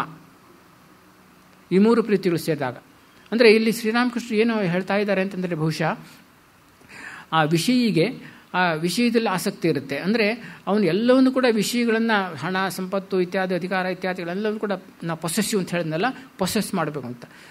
ಅಂದರೆ ಆ ಪೊಸೆಸಿವ್ ಆ್ಯಟಿಟ್ಯೂಡ್ ಭಗವಂತನ ವಿಷಯದಲ್ಲಿರಬೇಕು ಅಂತ. ನಾನು I have to possess God, ಭಗವಂತನನ್ನು ಆ ರೀತಿ ಪಡಿಬೇಕು ಅಂತಕ್ಕಂಥದ್ದು. ಅದಕ್ಕೆ ಶ್ರೀರಾಮಕೃಷ್ಣ ಹೇಳ್ತಾರಲ್ಲ, ಲೋಭಿ ಆದವನು ಆ ಲೋಭವನ್ನು ಭಗವಂತನ ಕಡೆ ತಿರುಗಿಸ್ಬೇಕು ಅಂತ ಹೇಳ್ತಾರೆ ಅವರು. ಲೋಭಿ ಆದವನಿಗೆ ಹಣವನ್ನು ಪಡಿಬೇಕು ಅಂತ ಇರುತ್ತೆ, ಆದರೆ ಅದರ ಬದಲು ಭಗವಂತನ ಪಡಿಬೇಕು ಅಂತ ಆಸಕ್ತಿ ಇರಬೇಕು ಅಂತಂದ್ಬಿಟ್ಟು. ಆ ರೀತಿ ಆಸಕ್ತಿ ಇರಬೇಕು, ಭಗವಂತನ ಪಡಿಬೇಕು ಅಂತಕ್ಕಂಥ ಆಸಕ್ತಿ ಇರಬೇಕು. ಆಮೇಲೆ ಇನ್ನೊಂದೇನಪ್ಪ ಅಂತಂದ್ಬಿಟ್ರೆ, ತಾಯಿಗೆ ಮಕ್ಕಳ ಮೇಲಿರ್ತಕ್ಕಂಥ ಪ್ರೀತಿ. ಅಲ್ಲಿ ತಾಯಿ ಏನು ಮಾಡ್ತಾಳೆ ಅಂತಂದ್ಬಿಟ್ರೆ, ಮಕ್ಕಳಿಗೋಸ್ಕರವಾಗಿ ಏನನ್ನು ಬೇಕಾದರೂ ಕೂಡ ತ್ಯಾಗ ಮಾಡೋಕ್ಕೆ ಸಿದ್ಧವಾಗಿರ್ತಾಳೆ, ಎಂಥ ಕಷ್ಟವನ್ನು ಕೂಡ ಅನುಭವಿಸೋಕೆ ಸಿದ್ಧವಾಗಿರ್ತಾಳೆ. ಅವಳಿಗೆ ಮಕ್ಕಳ ಯೋಗಕ್ಷೇಮ ಮಾತ್ರ ಮುಖ್ಯವೇ ಹೊರತು ಕೂಡ ಅವಳು ತನ್ನ ಸುಖ ಮುಖ್ಯ ಅಲ್ವೇ ಇಲ್ಲ. ಎಷ್ಟೇ ಕಷ್ಟ ಆದ್ರೂ ಕೂಡ ಅದು ಗೌಣ ಆಕೆಗೆ. ಆ ಥರ ಅವಳೇನು ಮಾಡ್ತಾಳೆ ಅಂತಂದ್ಬಿಟ್ರೆ ಮಗುವನ್ನು ಸಾಕ್ತಾಳೆ. ಅದೇ ರೀತಿ ನಾವು ಭಗವಂತನಿಗೋಸ್ಕರವಾಗಿ ನಾವೆಲ್ಲವನ್ನು ಕೂಡ ತ್ಯಾಗ ಮಾಡೋದಕ್ಕೆ, ಎಂಥ ಕಷ್ಟವನ್ನು ಕೂಡ ಎದುರಿಸೋದಕ್ಕೆ ಸಿದ್ಧವಾಗಿರಬೇಕು ಅಂತಂದ್ಬಿಟ್ಟು. ಸಂಪೂರ್ಣವಾಗಿ ಭಗವಂತ ಬೇಕು. ನಾವು ಕಷ್ಟ ಬಂತು, ಭಗವಂತ ಯಾತಕವ ಕಷ್ಟ ಕೊಡ್ತಾನೆ ಅಂತಂದ್ಬಿಟ್ಟು ನಾವು ಭಗವಂತನ ದೂಷಿಸಬಾರ್ದು. ಅದು ಶ್ರದ್ಧೆಯ ಲಕ್ಷಣ. ನಮ್ಮಲ್ಲಿ ಭಗವಂತನಲ್ಲಿ ನಿಜವಾದ ಶ್ರದ್ಧೆ ಇದೆ ಅಂತಂದ್ಬಿಟ್ರೆ, ಎಂಥ ಕಷ್ಟ ಬರಲಿ, ಎಷ್ಟೇ ಬೇಕಾದರೂ ಬರಲಿ, ಸಮಸ್ಯೆಗಳು ಬರಲಿ, ವಿಪತ್ತುಗಳು ಬರಲಿ, ಆದರೂ ಕೂಡ ನಾವು ಶ್ರದ್ಧೆಯನ್ನು ಕಳ್ಕೊಳ್ಳೋದಿಲ್ಲ, ಭಗವಂತನ ಮೇಲೆ ಶ್ರದ್ಧೆ ಹೋಗೋದಿಲ್ಲ. ಅದಕ್ಕೆ ಒಂದು ಭಾಳ ಚೆನ್ನಾಗಿ ಹೇಳ್ತಾರೆ, ಒಂದು ಉದಾಹರಣೆಯನ್ನು ಕೊಡ್ತಾರೆ. ಈ ಶ್ರದ್ಧೆ ದೀಪದಂತೆ ಉರಿತಾ ಇರುತ್ತೆ, ಸಣ್ಣದು ಉರಿತಾ ಇರುತ್ತೆ ಅಂತ ಇಟ್ಕೊಳ್ಳಿ. ಆಗೇನಾಗುತ್ತೆ, ಗಾಳಿ ಬಂದುಬಿಟ್ರೆ ಏನಾಗುತ್ತೆ, ಸ್ವಲ್ಪ ಗಾಳಿ ಬಂದರೂ ಕೂಡ ಆರಿ ಹೋಗ್ಬಿಡುತ್ತೆ. ಅದೇ ಬೆಂಕಿ ದಗದಗಿಸ ಉರಿತಾ ಇದ್ದರೆ ಎಂಥ ಬಿರುಗಾಳಿ ಬಂದರೂ ಕೂಡ ಆರಿ ಹೋಗೋದಿಲ್ಲ, ಅದು ಮತ್ತಷ್ಟು ಜ್ವರ ಉರಿಯೋಕ್ಕೆ ಶುರು ಆಗುತ್ತೆ, ಇನ್ನೂ ಜ್ವರ ಉರಿಯೋಕ್ಕೆ ಶುರು ಆಗುತ್ತೆ. ಹಾಗೆ ಶ್ರದ್ಧೆ ಹೇಗಿರಬೇಕಂದ್ರೆ, ದೀಪದಂತೆ ಉರಿತಾ ಇದ್ಬಿಟ್ರೆ ಸ್ವಲ್ಪ ಕಷ್ಟ ಬಂದರೂ ಸಾಕು, ಸ್ವಲ್ಪ ಏನೋ ಸಮಸ್ಯೆ ಉಂಟಾದರೂ ಕೂಡ ಅದೇನಾಗುತ್ತೆ, ಶ್ರದ್ಧೆ ಆರಿ ಹೋಗ್ಬಿಡುತ್ತೆ. ಸಣ್ಣ ದೀಪದಂತೆ ಉರಿತಾ ಇದ್ರೆ ಹಾಗಾಗತ್ತೆ.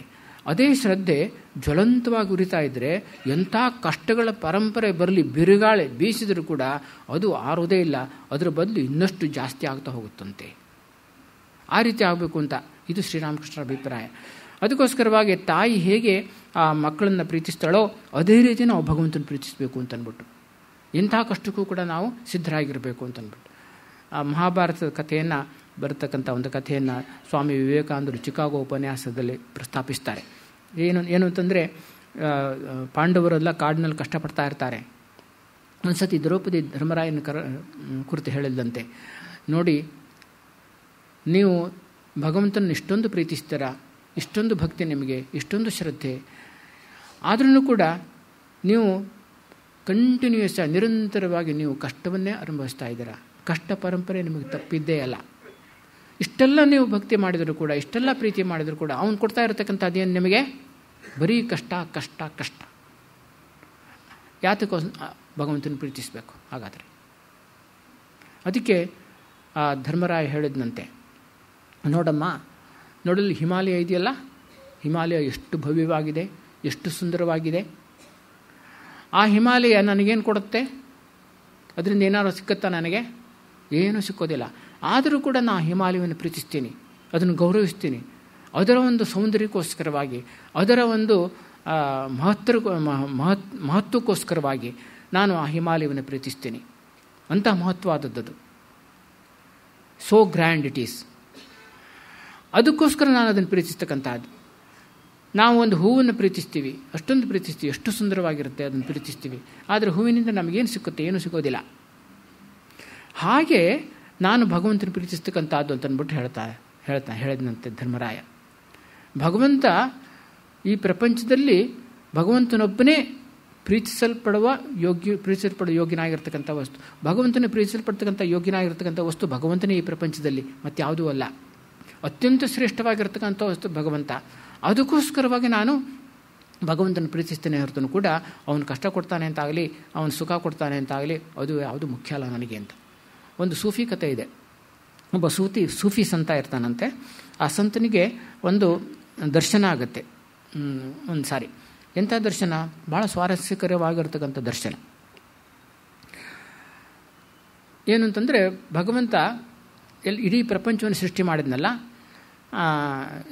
ಎಲ್ಲ ಜೀವ ಜಂತುಗಳನ್ನೆಲ್ಲ ಸೃಷ್ಟಿ ಮಾಡ್ತಾನಂತೆ, ಮನುಷ್ಯರನ್ನು ಸೃಷ್ಟಿ ಮಾಡ್ತಾನಂತೆ. ಸೋಮಿನಿ ಎಷ್ಟೋ ಕೋಟಿ ಕೋಟಿ ಕೋಟಿ ಕೋಟಿ ಮನುಷ್ಯರನ್ನೆಲ್ಲ ಸೃಷ್ಟಿ ಮಾಡ್ತಾನಂತೆ. ಎಲ್ಲ ಸೃಷ್ಟಿ ಮಾಡಿದ ಮೇಲೆ ಆ ಮನುಷ್ಯರಿಗೆ ಈ ಪ್ರಪಂಚದ ಸುಖವನ್ನೆಲ್ಲ ಅವ್ರ ಮುಂದೆ ಇಟ್ಟನಂತೆ.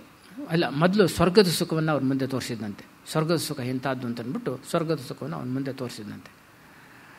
ಆಮೇಲೆ ಎಲ್ಲ ಸ್ವರ್ಗದ ಸುಖವನ್ನು ಹಿಂದೆ ಓಡಿ ಹೋಗ್ಬಿಟ್ರಂತೆ. ಸ್ವರ್ಗ ಸುಖಕ್ಕೋಸ್ಕರ ಓಡಿ ಹೋಗ್ಬಿಟ್ರು. ಆಮೇಲೆ ಕೇವಲ 10% ಮಾತ್ರ ಉಳ್ಕೊಂಡ್ರಂತೆ. ಅದರಲ್ಲಿ 10% ಭಾಳ ತುಂಬ ಅನೇಕ ಕೋಟಿಗಳಿದ್ದರಂತೆ. 10% ಉಳ್ಕೊಂಡ್ರಂತೆ. ಆಮೇಲೆ ಅವ್ರ ಮುಂದೆ ಈ ಪ್ರಪಂಚದ ಸುಖ, ಈ ಪ್ರಪಂಚದ ಸುಖವನ್ನು ಅವನ ಮುಂದೆ ಇಟ್ಟರಂತೆ. ಅದರಲ್ಲೂ ಕೂಡ ಅನೇಕರು ಕೋಟಿ ಜನ ಓಡಿ ಹೋಗ್ಬಿಟ್ರು ಅದ್ರ ಹಿಂದೆ. ಆಮೇಲೆ 10% ಮಾತ್ರ ಉಳ್ಕೊಂತಂತೆ. ಅದು ಕೂಡ ತುಂಬ ಜನ, ಲಕ್ಷಾಂತರ ಜನ ಇದ್ದರು.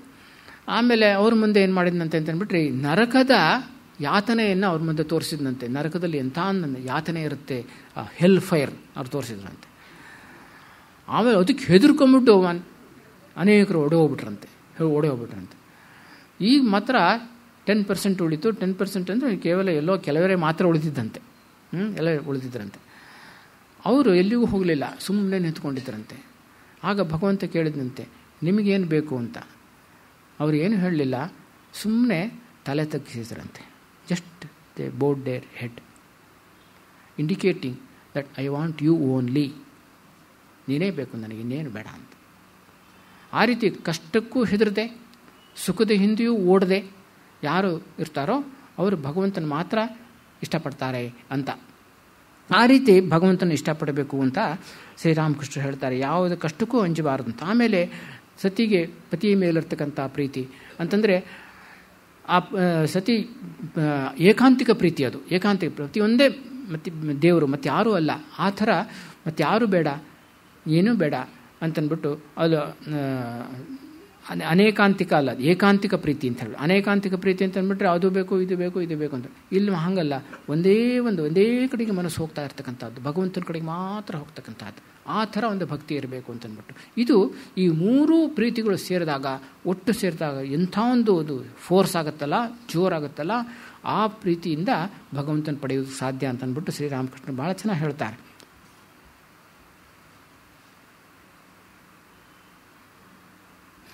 ಮುಖ್ಯಾಂಶವೇನೆಂದರೆ ಭಗವಂತನನ್ನು ಪ್ರೀತಿಸಬೇಕು. ತಾಯಿ ಮಗುವನ್ನು ಪ್ರೀತಿಸುವ ಹಾಗೆ, ಸತಿ ಪತಿಯನ್ನು ಪ್ರೀತಿಸುವ ಹಾಗೆ, ವಿಷಯಗಳನ್ನು ಪ್ರೀತಿಸುವ ಹಾಗೆ, ಈ 3 ಪ್ರೀತಿಗಳನ್ನು, ಈ 3 ಆಕರ್ಷಣೆಗಳನ್ನು ಒಟ್ಟುಗೂಡಿಸಿದರೆ ಅದು ಏನಾಗುತ್ತದೋ ಅದಷ್ಟನ್ನು ಭಗವಂತನ ಕಡೆ ತಿರುಗಿಸುವುದಾದರೆ ಆತನ ದರ್ಶನ ದೊರೆಯುತ್ತದೆ. ವ್ಯಾಕುಲನಾಗಿ ಆತನನ್ನು ಕರೆಯಬೇಕು. ಬೆಕ್ಕಿನ ಮರಿಗೆ ಕೇವಲ ಮ್ಯಾವ್ ಮ್ಯಾವ್ ಅಂತ ತನ್ನ ತಾಯಿಯನ್ನು ಕರೆಯುವುದೊಂದೇ ಗೊತ್ತಿರುವುದು. ತಾಯಿ ಅದನ್ನು ಎಲ್ಲಿ ಇಡುವುದೋ ಅಲ್ಲೇ ಬಿದ್ದಿರುತ್ತದೆ. ಕೆಲವು ವೇಳೆ ಅಡುಗೆ ಮನೆಯಲ್ಲಿ, ಇನ್ನು ಕೆಲವು ವೇಳೆ ನೆಲದ ಮೇಲೆ, ಮತ್ತೆ ಕೆಲವು ವೇಳೆ ಹಾಸಿಗೆಯ ಮೇಲೆ ಇಡುತ್ತದೆ. ಅದಕ್ಕೇನಾದರೂ ತೊಂದರೆ ಬಂದರೆ ಅದು ಕೇವಲ ಮ್ಯಾವ್ ಮ್ಯಾವ್ ಅಂತ ಕೂಗುತ್ತದೆ. ಅದಕ್ಕೆ ಇನ್ನು ಬೇರೆ ಏನೂ ಗೊತ್ತಿಲ್ಲ. ತಾಯಿ ಬೆಕ್ಕು ಎಲ್ಲಿದ್ದರೆ ತಾನೇ ಏನು ಈ ಮ್ಯಾವ್ ಮ್ಯಾವ್ ಎಂದು ಶಬ್ದವನ್ನು ಕೇಳಿದೊಡನೆಯೇ ಮರಿಯ ಹತ್ತಿರಕ್ಕೆ ಬಂದು ಬಿಡುತ್ತದೆ. ಈ ಥರ ಮ್ಯಾವ್ ಮ್ಯಾವ್ ಅಂತ ಹೇಳಬೇಕು, ಆಗ ಭಗವಂತ ಬರ್ತಾನೆ ಅಂತನ್ಬಿಟ್ಟು. ಎಂಥ ಸ್ಥಿತಿಯಲ್ಲಿದ್ದರೂ ಕೂಡ ಈ ಮಿಯಾವ್ ಅನ್ನೋದನ್ನು ಬಿಡಬಾರ್ದು ಅಂತನ್ಬಿಟ್ಟು. ಅಂದರೆ ನಾವು ಎಲ್ಲಿರ್ತೀವೋ ಅಲ್ಲಿ ನಾವು ಸುಖವಾಗಿರೋದಕ್ಕೆ ಇಷ್ಟಪಡಬೇಕು ಅಂತ. ಯಾವುದನ್ನು ಕೂಡ ದೂರಬಾರ್ದು. ಭಗವಂತ ಎಲ್ಲಿ ಇರಿಸುತ್ತಾನೋ ಅಲ್ಲಿ ನಾವು ಇರೋದಕ್ಕೆ ಇಷ್ಟಪಡಬೇಕು. ಇದಕ್ಕೆ ಸಂಬಂಧಪಟ್ಟಿರ್ತಕ್ಕಂಥ ಒಂದು ಶ್ರೀಮಾತೆ ಶಾರದಾದೇವಿಯವರ ಜೀವನದಲ್ಲಿ ಒಂದು ಘಟನೆ ಬರುತ್ತೆ, ಭಾಳ ಚೆನ್ನಾಗಿದೆ. ಶ್ರೀಮಾತೆ ಶಾರದಾದೇವಿಯವರು ಉದ್ಬೋಧನದಲ್ಲಿರ್ತಾರೆ. ಆವಾಗ ಆ ಸಂದರ್ಭದಲ್ಲಿ ಅಲ್ಲೊಬ್ಬರು ಪೂಜೆ ಮಾಡೋದಕ್ಕೊಬ್ಬರು ಸ್ವಾಮಿಗಳು ಇರ್ತಾರೆ. ಆ ಸ್ವಾಮಿಗಳಿಗೆ ಕಾಯಿಲೆ ಉಂಟಾಗ್ಬಿಡುತ್ತೆ. ಅವ್ರಿಗೆ ಪೂಜೆ ಮಾಡೋಕೆ ಆಗ್ತಾ ಇರೋದಿಲ್ಲ. ಅದಕ್ಕೋಸ್ಕರವಾಗಿ ಬೇಲೂರು ಮಠದಿಂದ ಒಬ್ಬರು ಸ್ವಾಮಿಗಳನ್ನು ಕಳಿಸ್ತಾರೆ ಅಲ್ಲಿ ಪೂಜೆ ಮಾಡೋದಕ್ಕೋಸ್ಕರ. ಬೇಲೂರು ಮಠದಿಂದ ಆ ಸ್ವಾಮಿಗಳು ಬಂದರು. ಈಗ ಮೊದಲನೇ ದಿವಸ ಅವರು ಪೂಜೆಗೆ ಕೂತ್ಕೊಂಡಿದ್ದಾರೆ. ಪಕ್ಕದ ಕೋಣೆಯಲ್ಲಿ, ಅದು ತುಂಬ ಕಿರಿದಾದ ಮನೆ ತಾನೇ, ಅದು ಬೇಲೂರು ಮಠದಿಂದ ವಿಶಾಲವಾದ ಜಾಗ ಅಲ್ಲ, ತುಂಬ ಕಿರಿದಾದದ್ದು. ಪಕ್ಕದ ಮನೆಯಲ್ಲಿ ಒಂದು ಕೆಲವು ಭಕ್ತರು ಕೂತ್ಕೊಂಡು ಜೋರ ಚರ್ಚೆ ನಡೆಸ್ತಾ ಇದ್ದಾರಂತೆ. ಯಾವುದು ಆವಾಗ ಮೊದಲನೇ ಮಹಾಯುದ್ಧ ನಡೀತಾ ಇತ್ತು, ಅದಕ್ಕೆ ಸಂಬಂಧಪಟ್ಟಂತೆ ಜೋರ ಚರ್ಚೆ ನಡೀತಾ ಇದೆ ಆ ಕೋಣೆಯಲ್ಲಿ. ಇನ್ನೊಂದು ಕೋಣೆಯಲ್ಲಿ ಶ್ರೀಮಾತೆ ಶಾರದಾದೇವಿಯವರು ಕೂತ್ಕೊಂಡಿದ್ದಾರೆ. ಅಲ್ಲಿ ನಳಿನಿ, ರಾಧಿ, ಮಾಕು ಇವರೆಲ್ಲ ಇದ್ದಾರೆ. ಅವರೆಲ್ಲ ಗಲಾಟೆ ಮಾಡ್ತಾ ಇದ್ದಾರೆ. ರಾಧಿ ಹೇಳ್ತಾ ಇದ್ದಾಳಂತೆ, ಅಮ್ಮ ನಾನು ಇಲ್ಲಿರೋದಿಲ್ಲ, ನಾನು ಜಯರಾಮಟ್ಟಿ ಹೋಗಬೇಕು, ನಾನು ಹೋಗೋಣ ಜಯರಾಮಟ್ಟಿ ಹೋಗೋಣ ಅಂತ ಅಂದ್ಬಿಟ್ಟು ಅವಳು ಗಲಾಟೆ ಮಾಡ್ತಾ ಇದ್ದಾಳೆ. ಇವನು ಈ ಪೂಜಾರಿ ಸ್ವಾಮಿಗಳು ಅವರು ಕೂತ್ಕೊಂಡಿದ್ದಾರೆ, ಪೂಜೆ ಮಾಡ್ತಾ ಇದ್ದಾರೆ.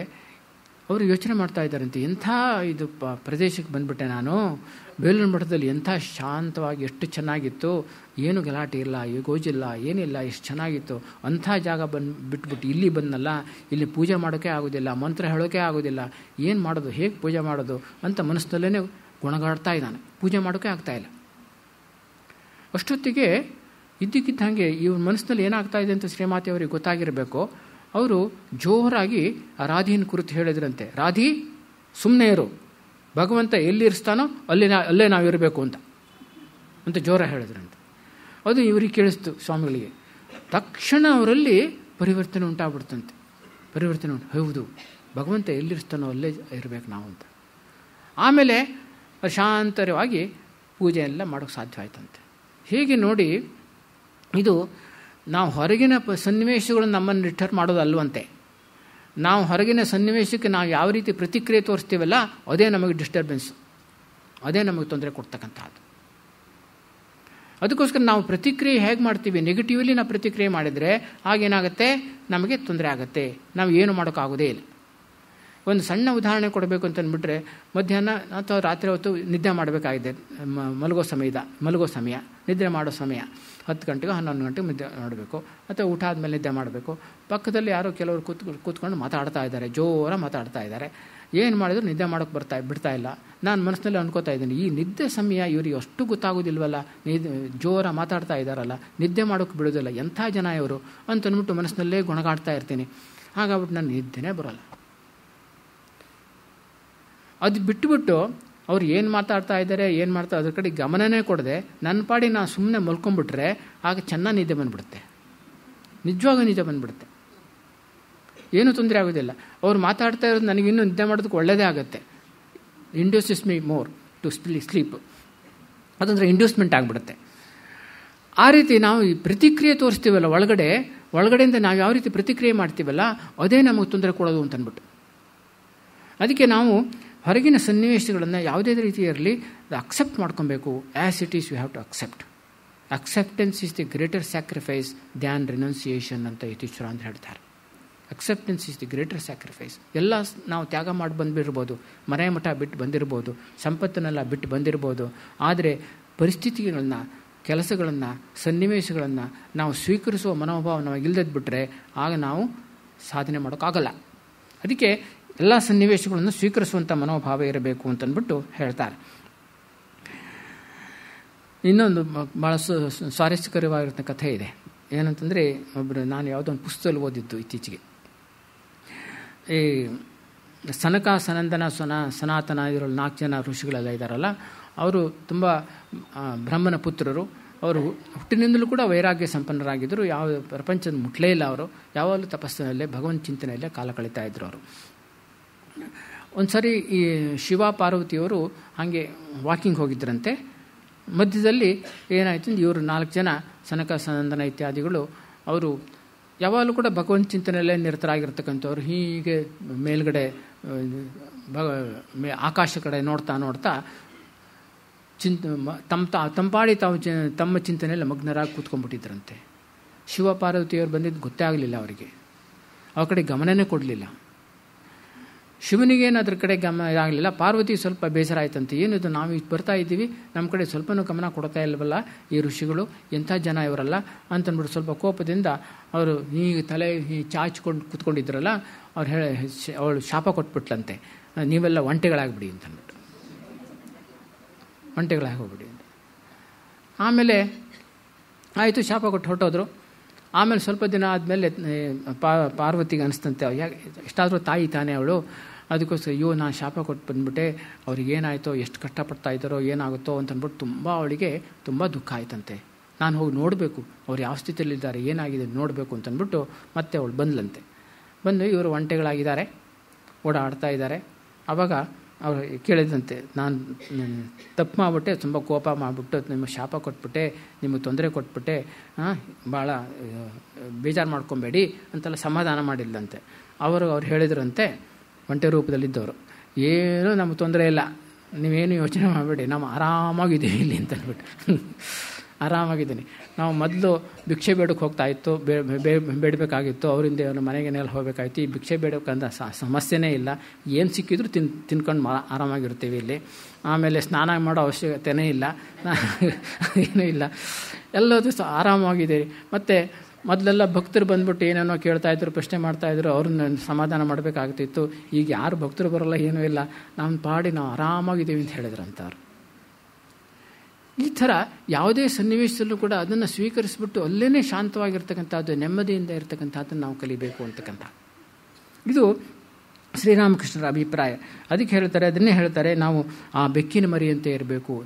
ದೇವರು ನಮ್ಮಲ್ಲಿ ಎಲ್ಲಿ ಇರಿಸಿರ್ತಾನೋ ಅಲ್ಲೇ ನಾವು ಸುಖವಾಗಿರೋದಕ್ಕೆ ಇಷ್ಟಪಡಬೇಕು ಅಂತನ್ಬಿಟ್ಟು.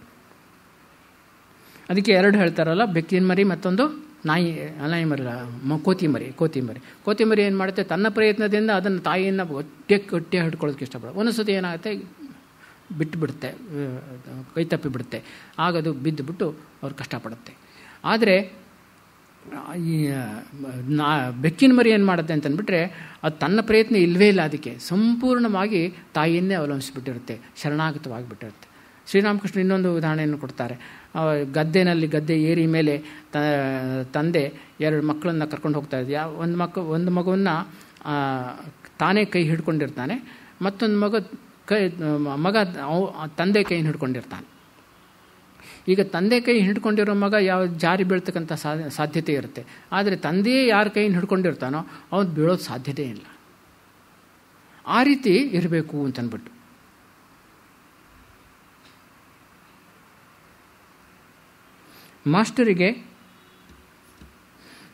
ಮಾಸ್ಟರಿಗೆ ಪರಮಹಂಸರ 3ನೇ ದರ್ಶನ ದೊರೆತದು ಮತ್ತೊಂದು ಭಾನುವಾರ ಅಪರಾಹ್ನದಲ್ಲಿ. ಹಿಂದಿನ 2 ಭೇಟಿಗಳೇ ಅವನ ಹೃದಯದಲ್ಲಿ ದೊಡ್ಡ ಪರಿವರ್ತನೆಯನ್ನು ಉಂಟು ಮಾಡಿದ್ದವು. ಹಗಲು ಇರುಳು ಶ್ರೀರಾಮಕೃಷ್ಣನ ಸಂಬಂಧವಾಗಿ ವಿಶೇಷತಃ ಆಧ್ಯಾತ್ಮಿಕ ಗಂಭೀರ ತತ್ವಗಳನ್ನು ಅವರು ಎಷ್ಟು ಸುಲಭವಾಗಿ ಸಾಮಾನ್ಯರಿಗೂ ಅರಿವಾಗುವ ರೀತಿಯಲ್ಲಿ ತಿಳಿಸುತ್ತಿದ್ದಾರೆ ಎಂಬುದರ ವಿಷಯವಾಗಿ ಚಿಂತಿಸುತ್ತಲೇ ಇದ್ದ. ಇಂಥ ಮಹಾಪುರುಷರನ್ನು ಆತ ಹಿಂದೆ ಎಂದೂ ಸಂಧಿಸಿರಲಿಲ್ಲ. ಪರಮಹಂಸರು ತಮ್ಮ ಚಿಕ್ಕ ಮಂಚದ ಮೇಲೆ ಕುಳಿತುಕೊಂಡಿದ್ದಾರೆ. ಕೊಠಡಿ ಭಕ್ತರಿಂದ ತುಂಬಿದೆ. ರಜಾದಿನವಾದ್ದರಿಂದ ಅನೇಕ ಭಕ್ತರು ಬಂದಿದ್ದಾರೆ. ಅವರಾರ ಪರಿಚಯವೂ ಮಾಸ್ಟರಿಗೆ ಇನ್ನೂ ಆಗಿರಲಿಲ್ಲ. ಆದ್ದರಿಂದ ಆತ ಒಂದು ಮೂಲೆಯಲ್ಲಿ ಕುಳಿತುಕೊಂಡಿದ್ದಾನೆ. ಪರಮಹಂಸರು ಹಸನ್ಮುಖಿಗಳಾಗಿ ಭಕ್ತರೊಡನೆ ಮಾತುಕತೆ ಆಡುತ್ತಿದ್ದಾರೆ. ಪರಮಹಂಸರು 19 ವಯಸ್ಸಿನ ಒಬ್ಬ ಹುಡುಗನನ್ನು ಉದ್ದೇಶಿಸಿ ಆತನ ಕಡೆಗೆ ಬಾಗಿ ಆನಂದದಿಂದ ಏನೇನೋ ಆತನೊಡನೆ ಮಾತನಾಡುತ್ತಿದ್ದಾರೆ. ಆತನ ಹೆಸರು ನರೇಂದ್ರ. ಕಾಲೇಜಿನಲ್ಲಿ ಓದುತ್ತಿದ್ದಾನೆ. ಸಾಧಾರಣ ಬ್ರಹ್ಮ ಸಮಾಜಕ್ಕೆ ಹೋಗುತ್ತಿದ್ದಾನೆ. ಆತನ ಮಾತುಕತೆಗಳು ತೇಜಪುಂಜವಾಗಿವೆ, ಕಣ್ಣು ಉಜ್ವಲವಾಗಿವೆ. ಭಕ್ತನ ಅವಲೋಕನ. ಇದು ನರೇಂದ್ರನ ವಿಷಯ. ಅದಕ್ಕೋಸ್ಕರವಾಗಿ ನರೇಂದ್ರನ ಮೇಲೆ ಶ್ರೀರಾಮಕೃಷ್ಣರಿಗೆ ತುಂಬ ತುಂಬ ಪ್ರೀತಿ. ಅವನಲ್ಲಿ ಅಂಥ ಒಂದು ಆಧ್ಯಾತ್ಮಿಕ ಶಕ್ತಿ ತುಂಬಿ ತುಳುಕ್ತಾ ಇತ್ತು ಅಂತಂದ್ಬಿಟ್ಟು, ಉಜ್ವಲವಾಗಿರ್ತಕ್ಕಂಥ ಪ್ರತಿಭಾವಂತವನಾಗಿರ್ತಕ್ಕಂಥ ಯುವಕ. ಅದಕ್ಕೋಸ್ಕರವಾಗಿ ಅವರು ಒಂದು ಕಡೆ ಹೇಳ್ತಾರೆ, ನಾವು ಹೀಗೆ ಎಷ್ಟೆಷ್ಟು ಸರಳವಾದ ಉದಾಹರಣೆಯ ಮೂಲಕ ಅವ್ರು ಕೊಡ್ತಾಯಿದ್ರು ಅಂತಂದ್ಬಿಟ್ಟು, ನರೇಂದ್ರ ಇಲ್ಲದೇ ಇದ್ದಾಗ ನಾನು ನರೇಂದ್ರನ ಬಗ್ಗೆ ಬಹಳ ಮಾತಾಡ್ತೀನಿ. ಅವನಂಥವನೋ ಅಂಥ ಪ್ರತಿಭಾಶಾಲಿ, ಹಾಗೆ ಅವನ ಭಕ್ತ, ಹೀಗೆ ನರೇಂದ್ರನ ಬಗ್ಗೆ ತುಂಬ ಮಾತಾಡ್ತೀನಿ. ಆದರೆ ನರೇಂದ್ರನೇ ನನ್ನ ಮುಂದೆ ಬಂದು ನಿಂತಾಗ ನರೇಂದ್ರನ ಬಗ್ಗೆ ಮಾತಾಡ್ತೀನಾ? ಇಲ್ಲ. ಅವನು ಸುಮ್ಮನೆ ಅವ್ನು ನೋಡಿದ್ರಲ್ಲೇ ಆನಂದ ಉಂಟಾಗ್ಬಿಡುತ್ತೆ. ಹಾಗೆ ಭಗವಂತನೇ ನಮ್ಮ ಮುಂದೆ ನಿಂತಾಗ ಮಾತು ನಿಂತು ಹೋಗ್ಬಿಡುತ್ತೆ. ಅದು ಮಾತಿಗೆ ನಿಲುಕದ ವಸ್ತು. ಭಗವಂತನ ನಾವು ದೂರ ಇದ್ದಾಗ ಮಾತ್ರ ಆ ಭಗವಂತ ಇಂಥವನೋ ಅವನು ಹಾಗಿದ್ದ ಸಚ್ಚಿದಾನಂದ ಸ್ವರೂಪ, ಅವನು ಸರ್ವಶಕ್ತ, ಸರ್ವಜ್ಞ, ಈ ಥರ ಎಲ್ಲ ವಿಚಾರಗಳನ್ನು ನಾವು ಹೇಳ್ತಾ ಹೋಗ್ತೀವಿ. ಆದರೆ ಭಗವಂತನೇ ನಮ್ಮ ಮುಂದೆ ನಿಂತಾಗ ನಾವು ಎಲ್ಲ ಮಾತು ನಿಂತು ಹೋಗ್ಬಿಡುತ್ತೆ, ಏನೂ ಇರೋದೇ ಇಲ್ಲ ಅಂತ. ಇದು ಶ್ರೀರಾಮಕೃಷ್ಣ ಕೊಡ್ತಾ ಇರ್ತಕ್ಕಂಥ ಉದಾಹರಣೆಗಳು. ಭಗವದ್ ಅಭಿಮುಖರಾಗಿರುವವರನ್ನು ವಿಷಯಾಸಕ್ತ ಸಂಸಾರಿಗಳು ಯಾವ ರೀತಿ, ಈಗ ಎಷ್ಟೋ ಜನ ಭಗವಂತನ ಕಡೆ ಗಮನ ಇರತಕ್ಕಂಥವ್ರು, ಭಗವಂತನ ಧ್ಯಾನದಲ್ಲಿ ಭಕ್ತರಾಗಿರ್ತಕ್ಕಂಥವ್ರು, ಇವರದೆಲ್ಲ ನೋಡ್ಬಿಟ್ಟು ಎಷ್ಟೋ ಜನ ವಿಷಯಾಸಕ್ತರು, ಪ್ರಾಪಂಚಿಕರು ಏನು ಮಾಡ್ತಾರೆ, ಹಾಸ್ಯ ಮಾಡ್ತಾರೆ, ಏನೆಲ್ಲ ಮಾಡ್ತಾರಲ್ಲ, ಅದ್ರ ಬಗ್ಗೆ ಇವರೆಲ್ಲ ಚರ್ಚೆ ನಡೀತಾ ಇತ್ತಂತೆ. ಅದ್ರ ಬಗ್ಗೆ ಸ್ವಾಮಿ ಶ್ರೀರಾಮಕೃಷ್ಣರು ಮಾತಾಡ್ತಾ ಇದ್ದರಂತೆ. ಆ ಸಂದರ್ಭದಲ್ಲಿ ಶ್ರೀರಾಮಕೃಷ್ಣರು ನರೇಂದ್ರನಿಗೆ ಕೇಳ್ತಾರಂತೆ, ನರೇಂದ್ರ, ನೀನು ಏನು ಹೇಳುತ್ತೀಯೇ? ಪ್ರಾಪಂಚಿಕರು ಎಷ್ಟೊಂದಾಗಿ ಆಡಿಕೊಳ್ಳುತ್ತಾರೆ, ಏನು ಕತೆ? ಆದರೆ ನೋಡು, ಆನೆ ನಡೆದು ಹೋಗುವಾಗ ಅದರ ಹಿಂದೆ ಎಷ್ಟೊಂದು ಪ್ರಾಣಿಗಳು ಎಷ್ಟೊಂದು ವಿಧವಾಗಿ ಕಿರುಚಾಡುತ್ತವೆ. ಆದರೂ ಅದು ಮಾತ್ರ ಹಿಂದಿರುಗಿ ನೋಡುವುದೇ ಇಲ್ಲ. ನಿನ್ನನ್ನು ಯಾರಾದರೂ ಕೂಡ ನಿಂದಿಸಿದರೆ ನಿನಗೇನು ಅನಿಸುತ್ತದೆ ಅಂತ ಕೇಳಿದ್ರಂತೆ. ಅದಕ್ಕೆ ನರೇಂದ್ರ ಹೇಳ್ತಾನೆ, ನಾನು ಭಾವಿಸುತ್ತೇನೆ ನಾಯಿ ಬಹು ಎನ್ನುತ್ತದೆ ಅಂತಂದ್ಬಿಟ್ಟು. ನಾಯಿಗಳು ಬೊಗಳ್ತಾ ಇದ್ದಾವೆ ಅಂತ ಹೇಳ್ಕೊಳ್ತೇನೆ. ಅವು ಶ್ರೀರಾಮಕೃಷ್ಣ ಹೇಳ್ತಾರೆ, ಅಷ್ಟೆಲ್ಲ ದೂರ ಹೋಗ್ಬೇಡಪ್ಪ ನೀನು ಅಂತ. ಎಷ್ಟು ಚೆನ್ನಾಗಿ ಅಂದರೆ ಇದರಲ್ಲಿ ಏನು ಸೂಚಿಸ್ತಾ ಇದ್ದಾನೆ ಶ್ರೀರಾಮಕೃಷ್ಣ ಅಂತಂದ್ಬಿಟ್ರೆ, ನಾವು ಉದಾಸೀನರಾಗಿರಬೇಕು, ಆದರೆ ತಿರಸ್ಕಾರ ಇರಬಾರ್ದು ಅಂತ. ಉದಾಸೀನರಾಗಿರಬೇಕು. ಪ್ರಪಂಚ ಜನರು ನನ್ನ ನಿಂದಿಸಿದಾಗ ಅದರ ಬಗ್ಗೆ ನಾವು ಉದಾಸೀನ ಭಾವ ಅಂತ ಆಳಬೇಕೆ ಹೊರತೂ ಕೂಡ ಅವ್ರ ಬಗ್ಗೆ ಯಾವುದೇ ರೀತಿ ತಿರಸ್ಕಾರ ಇರಬಾರ್ದು ಅಂತ ಅನ್ನೋದನ್ನು ಶ್ರೀರಾಮಕೃಷ್ಣನಲ್ಲಿ ತೋರಿಸ್ತಾ ಇದ್ದಾರೆ. ತಿರಸ್ಕಾರ ಭಾವನೆ ಇದೆಯಲ್ಲ, ಅದು ಒಬ್ಬ ವ್ಯಕ್ತಿಗೆ ನಾವು ಸಲ್ಲಿಸಬಹುದಾದಂಥ ದೊಡ್ಡ ಆಘಾತ. ಒಬ್ಬ ವ್ಯಕ್ತಿನ ತಿರಸ್ಕಾರದಿಂದ ಕಾಣೋದು ಅಂತಂದ್ಬಿಟ್ರೆ, ಅವನನ್ನು ದ್ವೇಷಿಸಿದ್ರೂ ಪರವಾಗಿಲ್ವಂತೆ, ದ್ವೇಷಿಸಿದ್ರೂ ಪರವಾಗಿಲ್ಲ. ಒಬ್ಬ ವ್ಯಕ್ತಿನ ನಾನು ದ್ವೇಷಿಸು ಅಂತಂದ್ಬಿಟ್ರೆ ಅವನಿಗೆ ಬಹಳ ಇಂಪಾರ್ಟೆನ್ಸ್ ಕೊಡ್ತೀನಿ ಅಂತ ಅರ್ಥ. ನಿಜವಾಗೂ ಕೂಡ ಅವನಿಗೆ ಪ್ರಾಮುಖ್ಯತೆಯನ್ನು ಕೊಡ್ತೀನಿ ಅಂತ. ಇಲ್ಲದ ನಾನು ಯಾಕೆ ದೋಷಿಸ್ತೇನೆ? ಅವನು ತಿರಸ್ಕಾರ ಅಂತಂದ್ಬಿಟ್ರೆ ಅವನ ಇರುವಿಕೆಯೇ ನಾವು ಗಣನೆಗೆ ತಗೊಳ್ಳೋದಿಲ್ಲ ಅಂತ ಅರ್ಥ. ಅದು ಅವನಿಗೆ ಆಗ್ತಕ್ಕಂಥ ದೊಡ್ಡ ಆಘಾತ ಅಂತ ಹೇಳ್ತಾರೆ. ಆದರೆ ಆಧ್ಯಾತ್ಮಿಕ ಸಾಧಕನಾಗಿರ್ತಕ್ಕಂಥವನು, ಆಧ್ಯಾತ್ಮಿಕ ವ್ಯಕ್ತಿ ಆಗಿರ್ತಕ್ಕಂಥವನು ಇಂಥ ತಿರಸ್ಕಾರವನ್ನೇ ಬಯಸಬೇಕಂತೆ. ಸ್ವಾಮಿ ವಿವೇಕಾನಂದ ಹೇಳ್ತಾರೆ, ಎಲ್ಲಿ ಜನರು ನಿನ್ನನ್ನು ಅತ್ಯಂತ ತಿರಸ್ಕಾರವಾಗಿ ಕಾಣ್ತಾರೋ ಅಲ್ಲಿರೋದಕ್ಕೆ ಇಷ್ಟಪಡೋದು ನೀನು ಅಂತ. ಅಂತಂದರೆ ಯಾವುದೇ ರೀತಿಯ ಗೌರವ, ಆದರ, ಪ್ರೀತಿ ಯಾವುದೂ ಇಲ್ಲದೇ ಇರುವಂಥ ಒಂದು ಸನ್ನಿವೇಶ, ನಮ್ಮ ಮನಸ್ಥಿತಿಯನ್ನು ನಾವು ಪಡಿಬೇಕು ಅಂತ. ಅದು ನಿಜವಾಗಿರ್ತಕ್ಕಂಥ ವೈರಾಗ್ಯ. ಶ್ರೀರಾಮಕೃಷ್ಣರು ಒಂದು ಸಾರಿ ಜದುನಾಥ್ ಮಲ್ಲಿಕನ ಮನೆಗೆ ಹೋಗಿರ್ತಾನೆ. ದುರ್ಗಾ ಪೂಜೆ ನಡೀತಾ ಇರುತ್ತೆ. ಅಲ್ಲಿ ದುರ್ಗಾ ಪೂಜೆ ನಡೆದಂತ ಶ್ರೀರಾಮಕೃಷ್ಣರಿಗೆ ಭಾಳ ಅಂದರೆ ಅವ್ರು ಹೋಗಿದ್ದೆ ಯಾತಕ್ಕೆ ಅಂತಂದ್ಬಿಟ್ರೆ ತಾಯಿ ದರ್ಶನ ಮಾಡೋದಕ್ಕೋಸ್ಕರ, ದುರ್ಗೆ ದರ್ಶನ ಮಾಡೋದಕ್ಕೋಸ್ಕರ. ಪೂಜೆ ನಡೀತಾ ಇತ್ತಲ್ಲ, ಅಲ್ಲಿ ಪೂಜೆ ಇದು ರಾಖಾಲು ಮತ್ತು ಬೇರೆ ಭಕ್ತರೆಲ್ಲ ಹೋಗಿದ್ದರು. ಲಾಟು ಮಹಾರಾಜರು ಇದ್ದರಂತೆ. ಹೋಗಿದ್ದಾಗ ಇವನು ಒಂದು ಮಾರ್ಬಲ್ ಇದೆಯಲ್ಲ, ಅಮೃತಶಿಲೆ ಬೆಂಚು, ದೊಡ್ಡ ಬೆಂಚು, ಆ ಬೆಂಚಿನ ಮೇಲೆ ಹೀಗೆ ವಾಲ್ಕೊಂಡು ಕೂತ್ಕೊಂಡಿದ್ದಂತೆ. ಶ್ರೀರಾಮಕೃಷ್ಣರು ಹೋದರೆ ಎಳ್ಳೂ ಇಲ್ಲ, ಬನ್ನಿಂತಲೂ ಕೂಡ ಹೇಳಲಿಲ್ಲ, ಏನೂ ಮಾಡಲಿಲ್ವಂತೆ. ತುಂಬ ತಿರಸ್ಕಾರ ಮನೋಭಾವದಿಂದ, ಏನು ಭಟ್ಟಾಚಾರ್ಯ, ಏನು ಬಂದೆ ಅಂತ ಕೇಳಿದಂತೆ. ಏನಿಲ್ಲಪ್ಪ, ನಾನು ತಾಯಿ ದರ್ಶನ ಮಾಡೋಕ್ಕೆ ಬಂದೆ ಅಂತಂದ್ಬಿಟ್ಟು ಹೋಗ್ಬಿಟ್ಟು ನೇರವಾಗಿ ದುರ್ಗಾ ಮಂಟಪಕ್ಕೆ ಹೋದ್ರಂತೆ.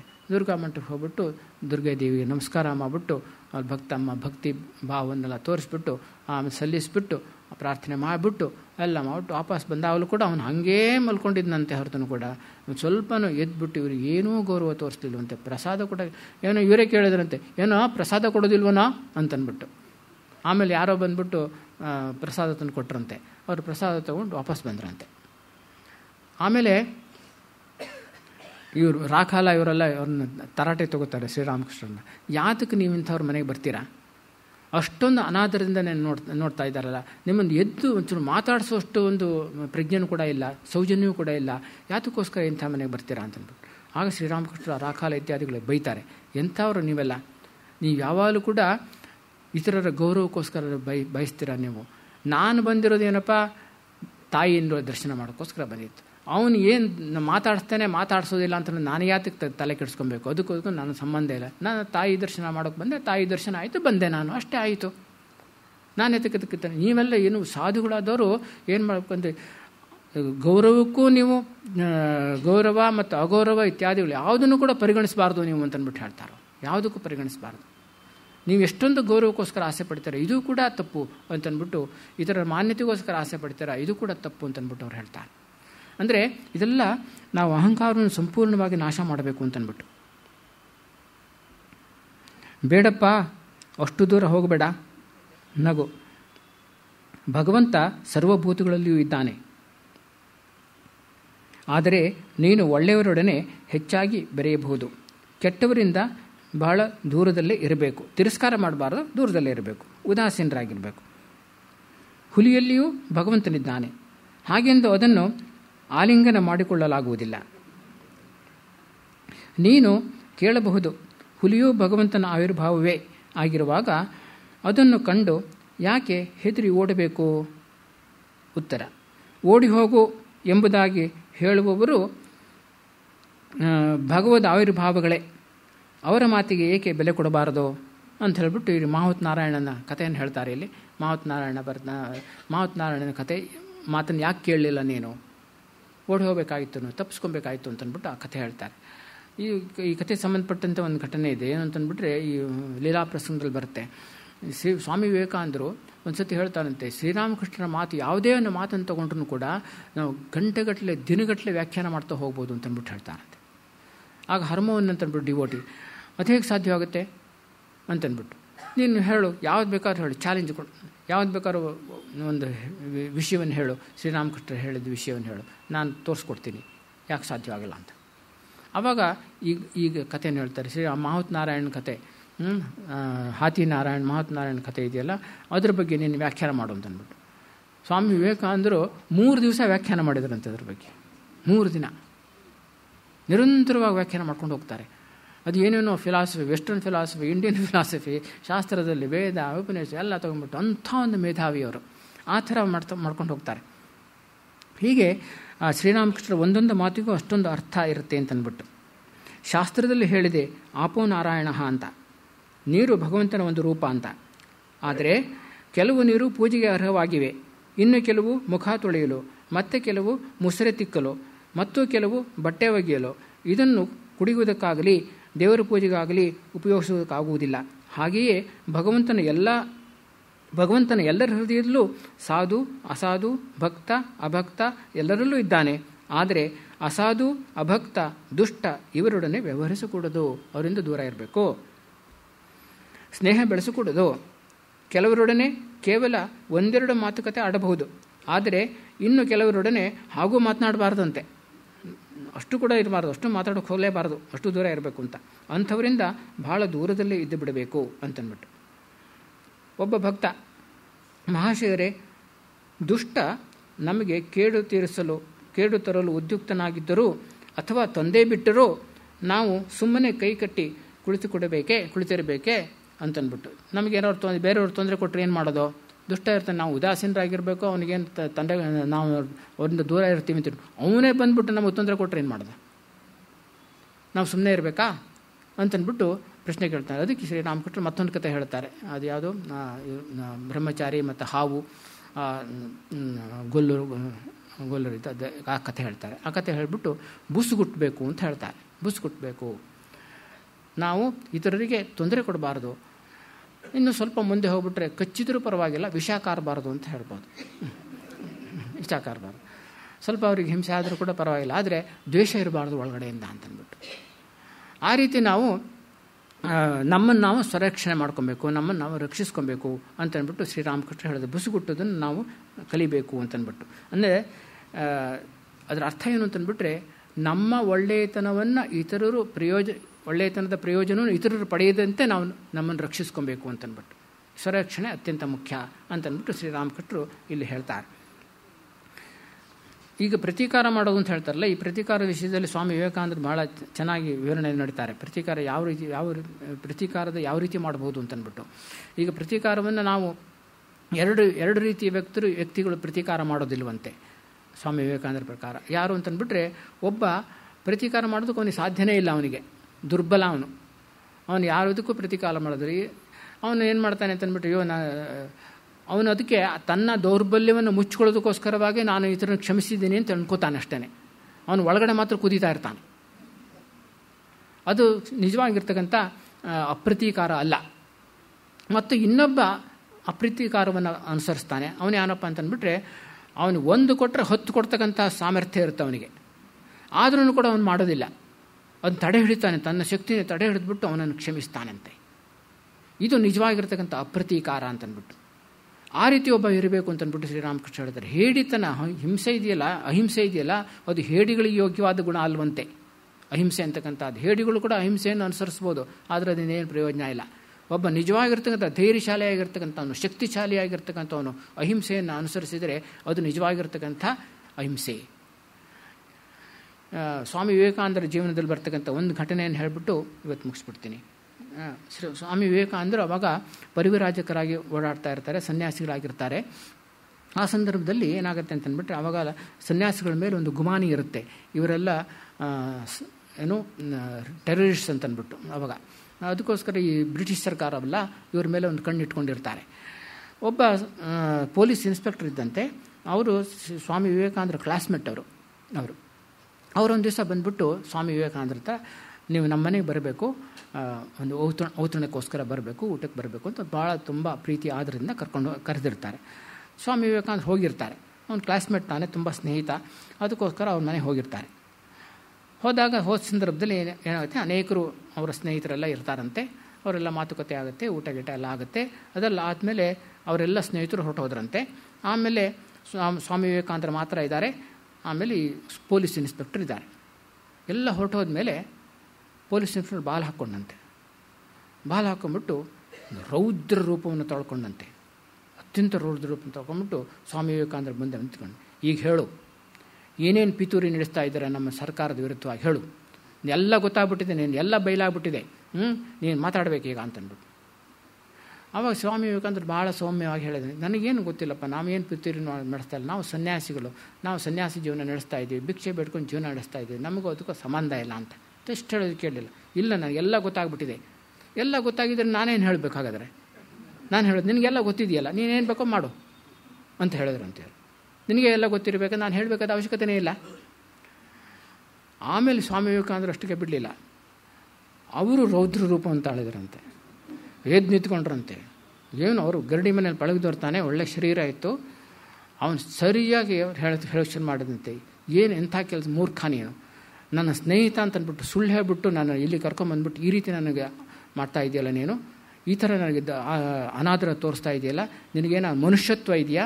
ನಿನಗೆ ಈಗ ಬೇಕಾದರೂ ಕೂಡ ನಿನ್ನ ಕುತ್ತಿಗೆ ಹಿಚ್ಚಿಕಿ ನಿನ್ನನ್ನು ಕೊಲ್ಲಬಲ್ಲೆ ನಾನು, ಆದರೆ ನಾನು ಆ ರೀತಿ ಮಾಡೋದಿಲ್ಲ, ಸಾಧು ನಾನು, ಆ ಕೆಲಸ ಮಾಡೋಕ್ಕೆ ಹೋಗೋದಿಲ್ಲ ಅಂತ ಹೇಳಿಬಿಟ್ಟು ಬಾಲ್ ತಗೊಂಡು ಹೊಟ್ಟೋಗ್ಬಿಟ್ರಂತೆ. ಇವನು ಗಡಗಡ ನಡುಗ್ತಾ ಇದ್ದಂತೆ ಅವನು ಪೊಲೀಸ್ ಇನ್ಸ್ಪೆಕ್ಟರ್. ಅದು ನಿಜವಾಗಿರ್ತಕ್ಕಂಥ ಕ್ಷಮೆ, ಅದು ನಿಜವಾಗಿರ್ತಕ್ಕಂಥ ಆ ಥರ ಶಕ್ತಿ ಇದ್ದೂ ಕೂಡ ಅದನ್ನು ತಡೆ ಹಿಡಿದುಕೊಳ್ತಕ್ಕಂಥ ಇದೆಯಲ್ಲ, ಅದು ನಿಜವಾಗಿರ್ತಕ್ಕಂಥ ಶಕ್ತಿ, ಅದು ಶಕ್ತಿ.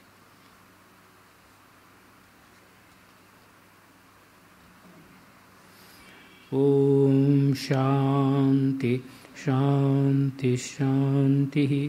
ಹರಿ ಓಂ ತತ್ಸತ್. ಶ್ರೀರಾಮಕೃಷ್ಣಾರ್ಪಣಮಸ್ತು.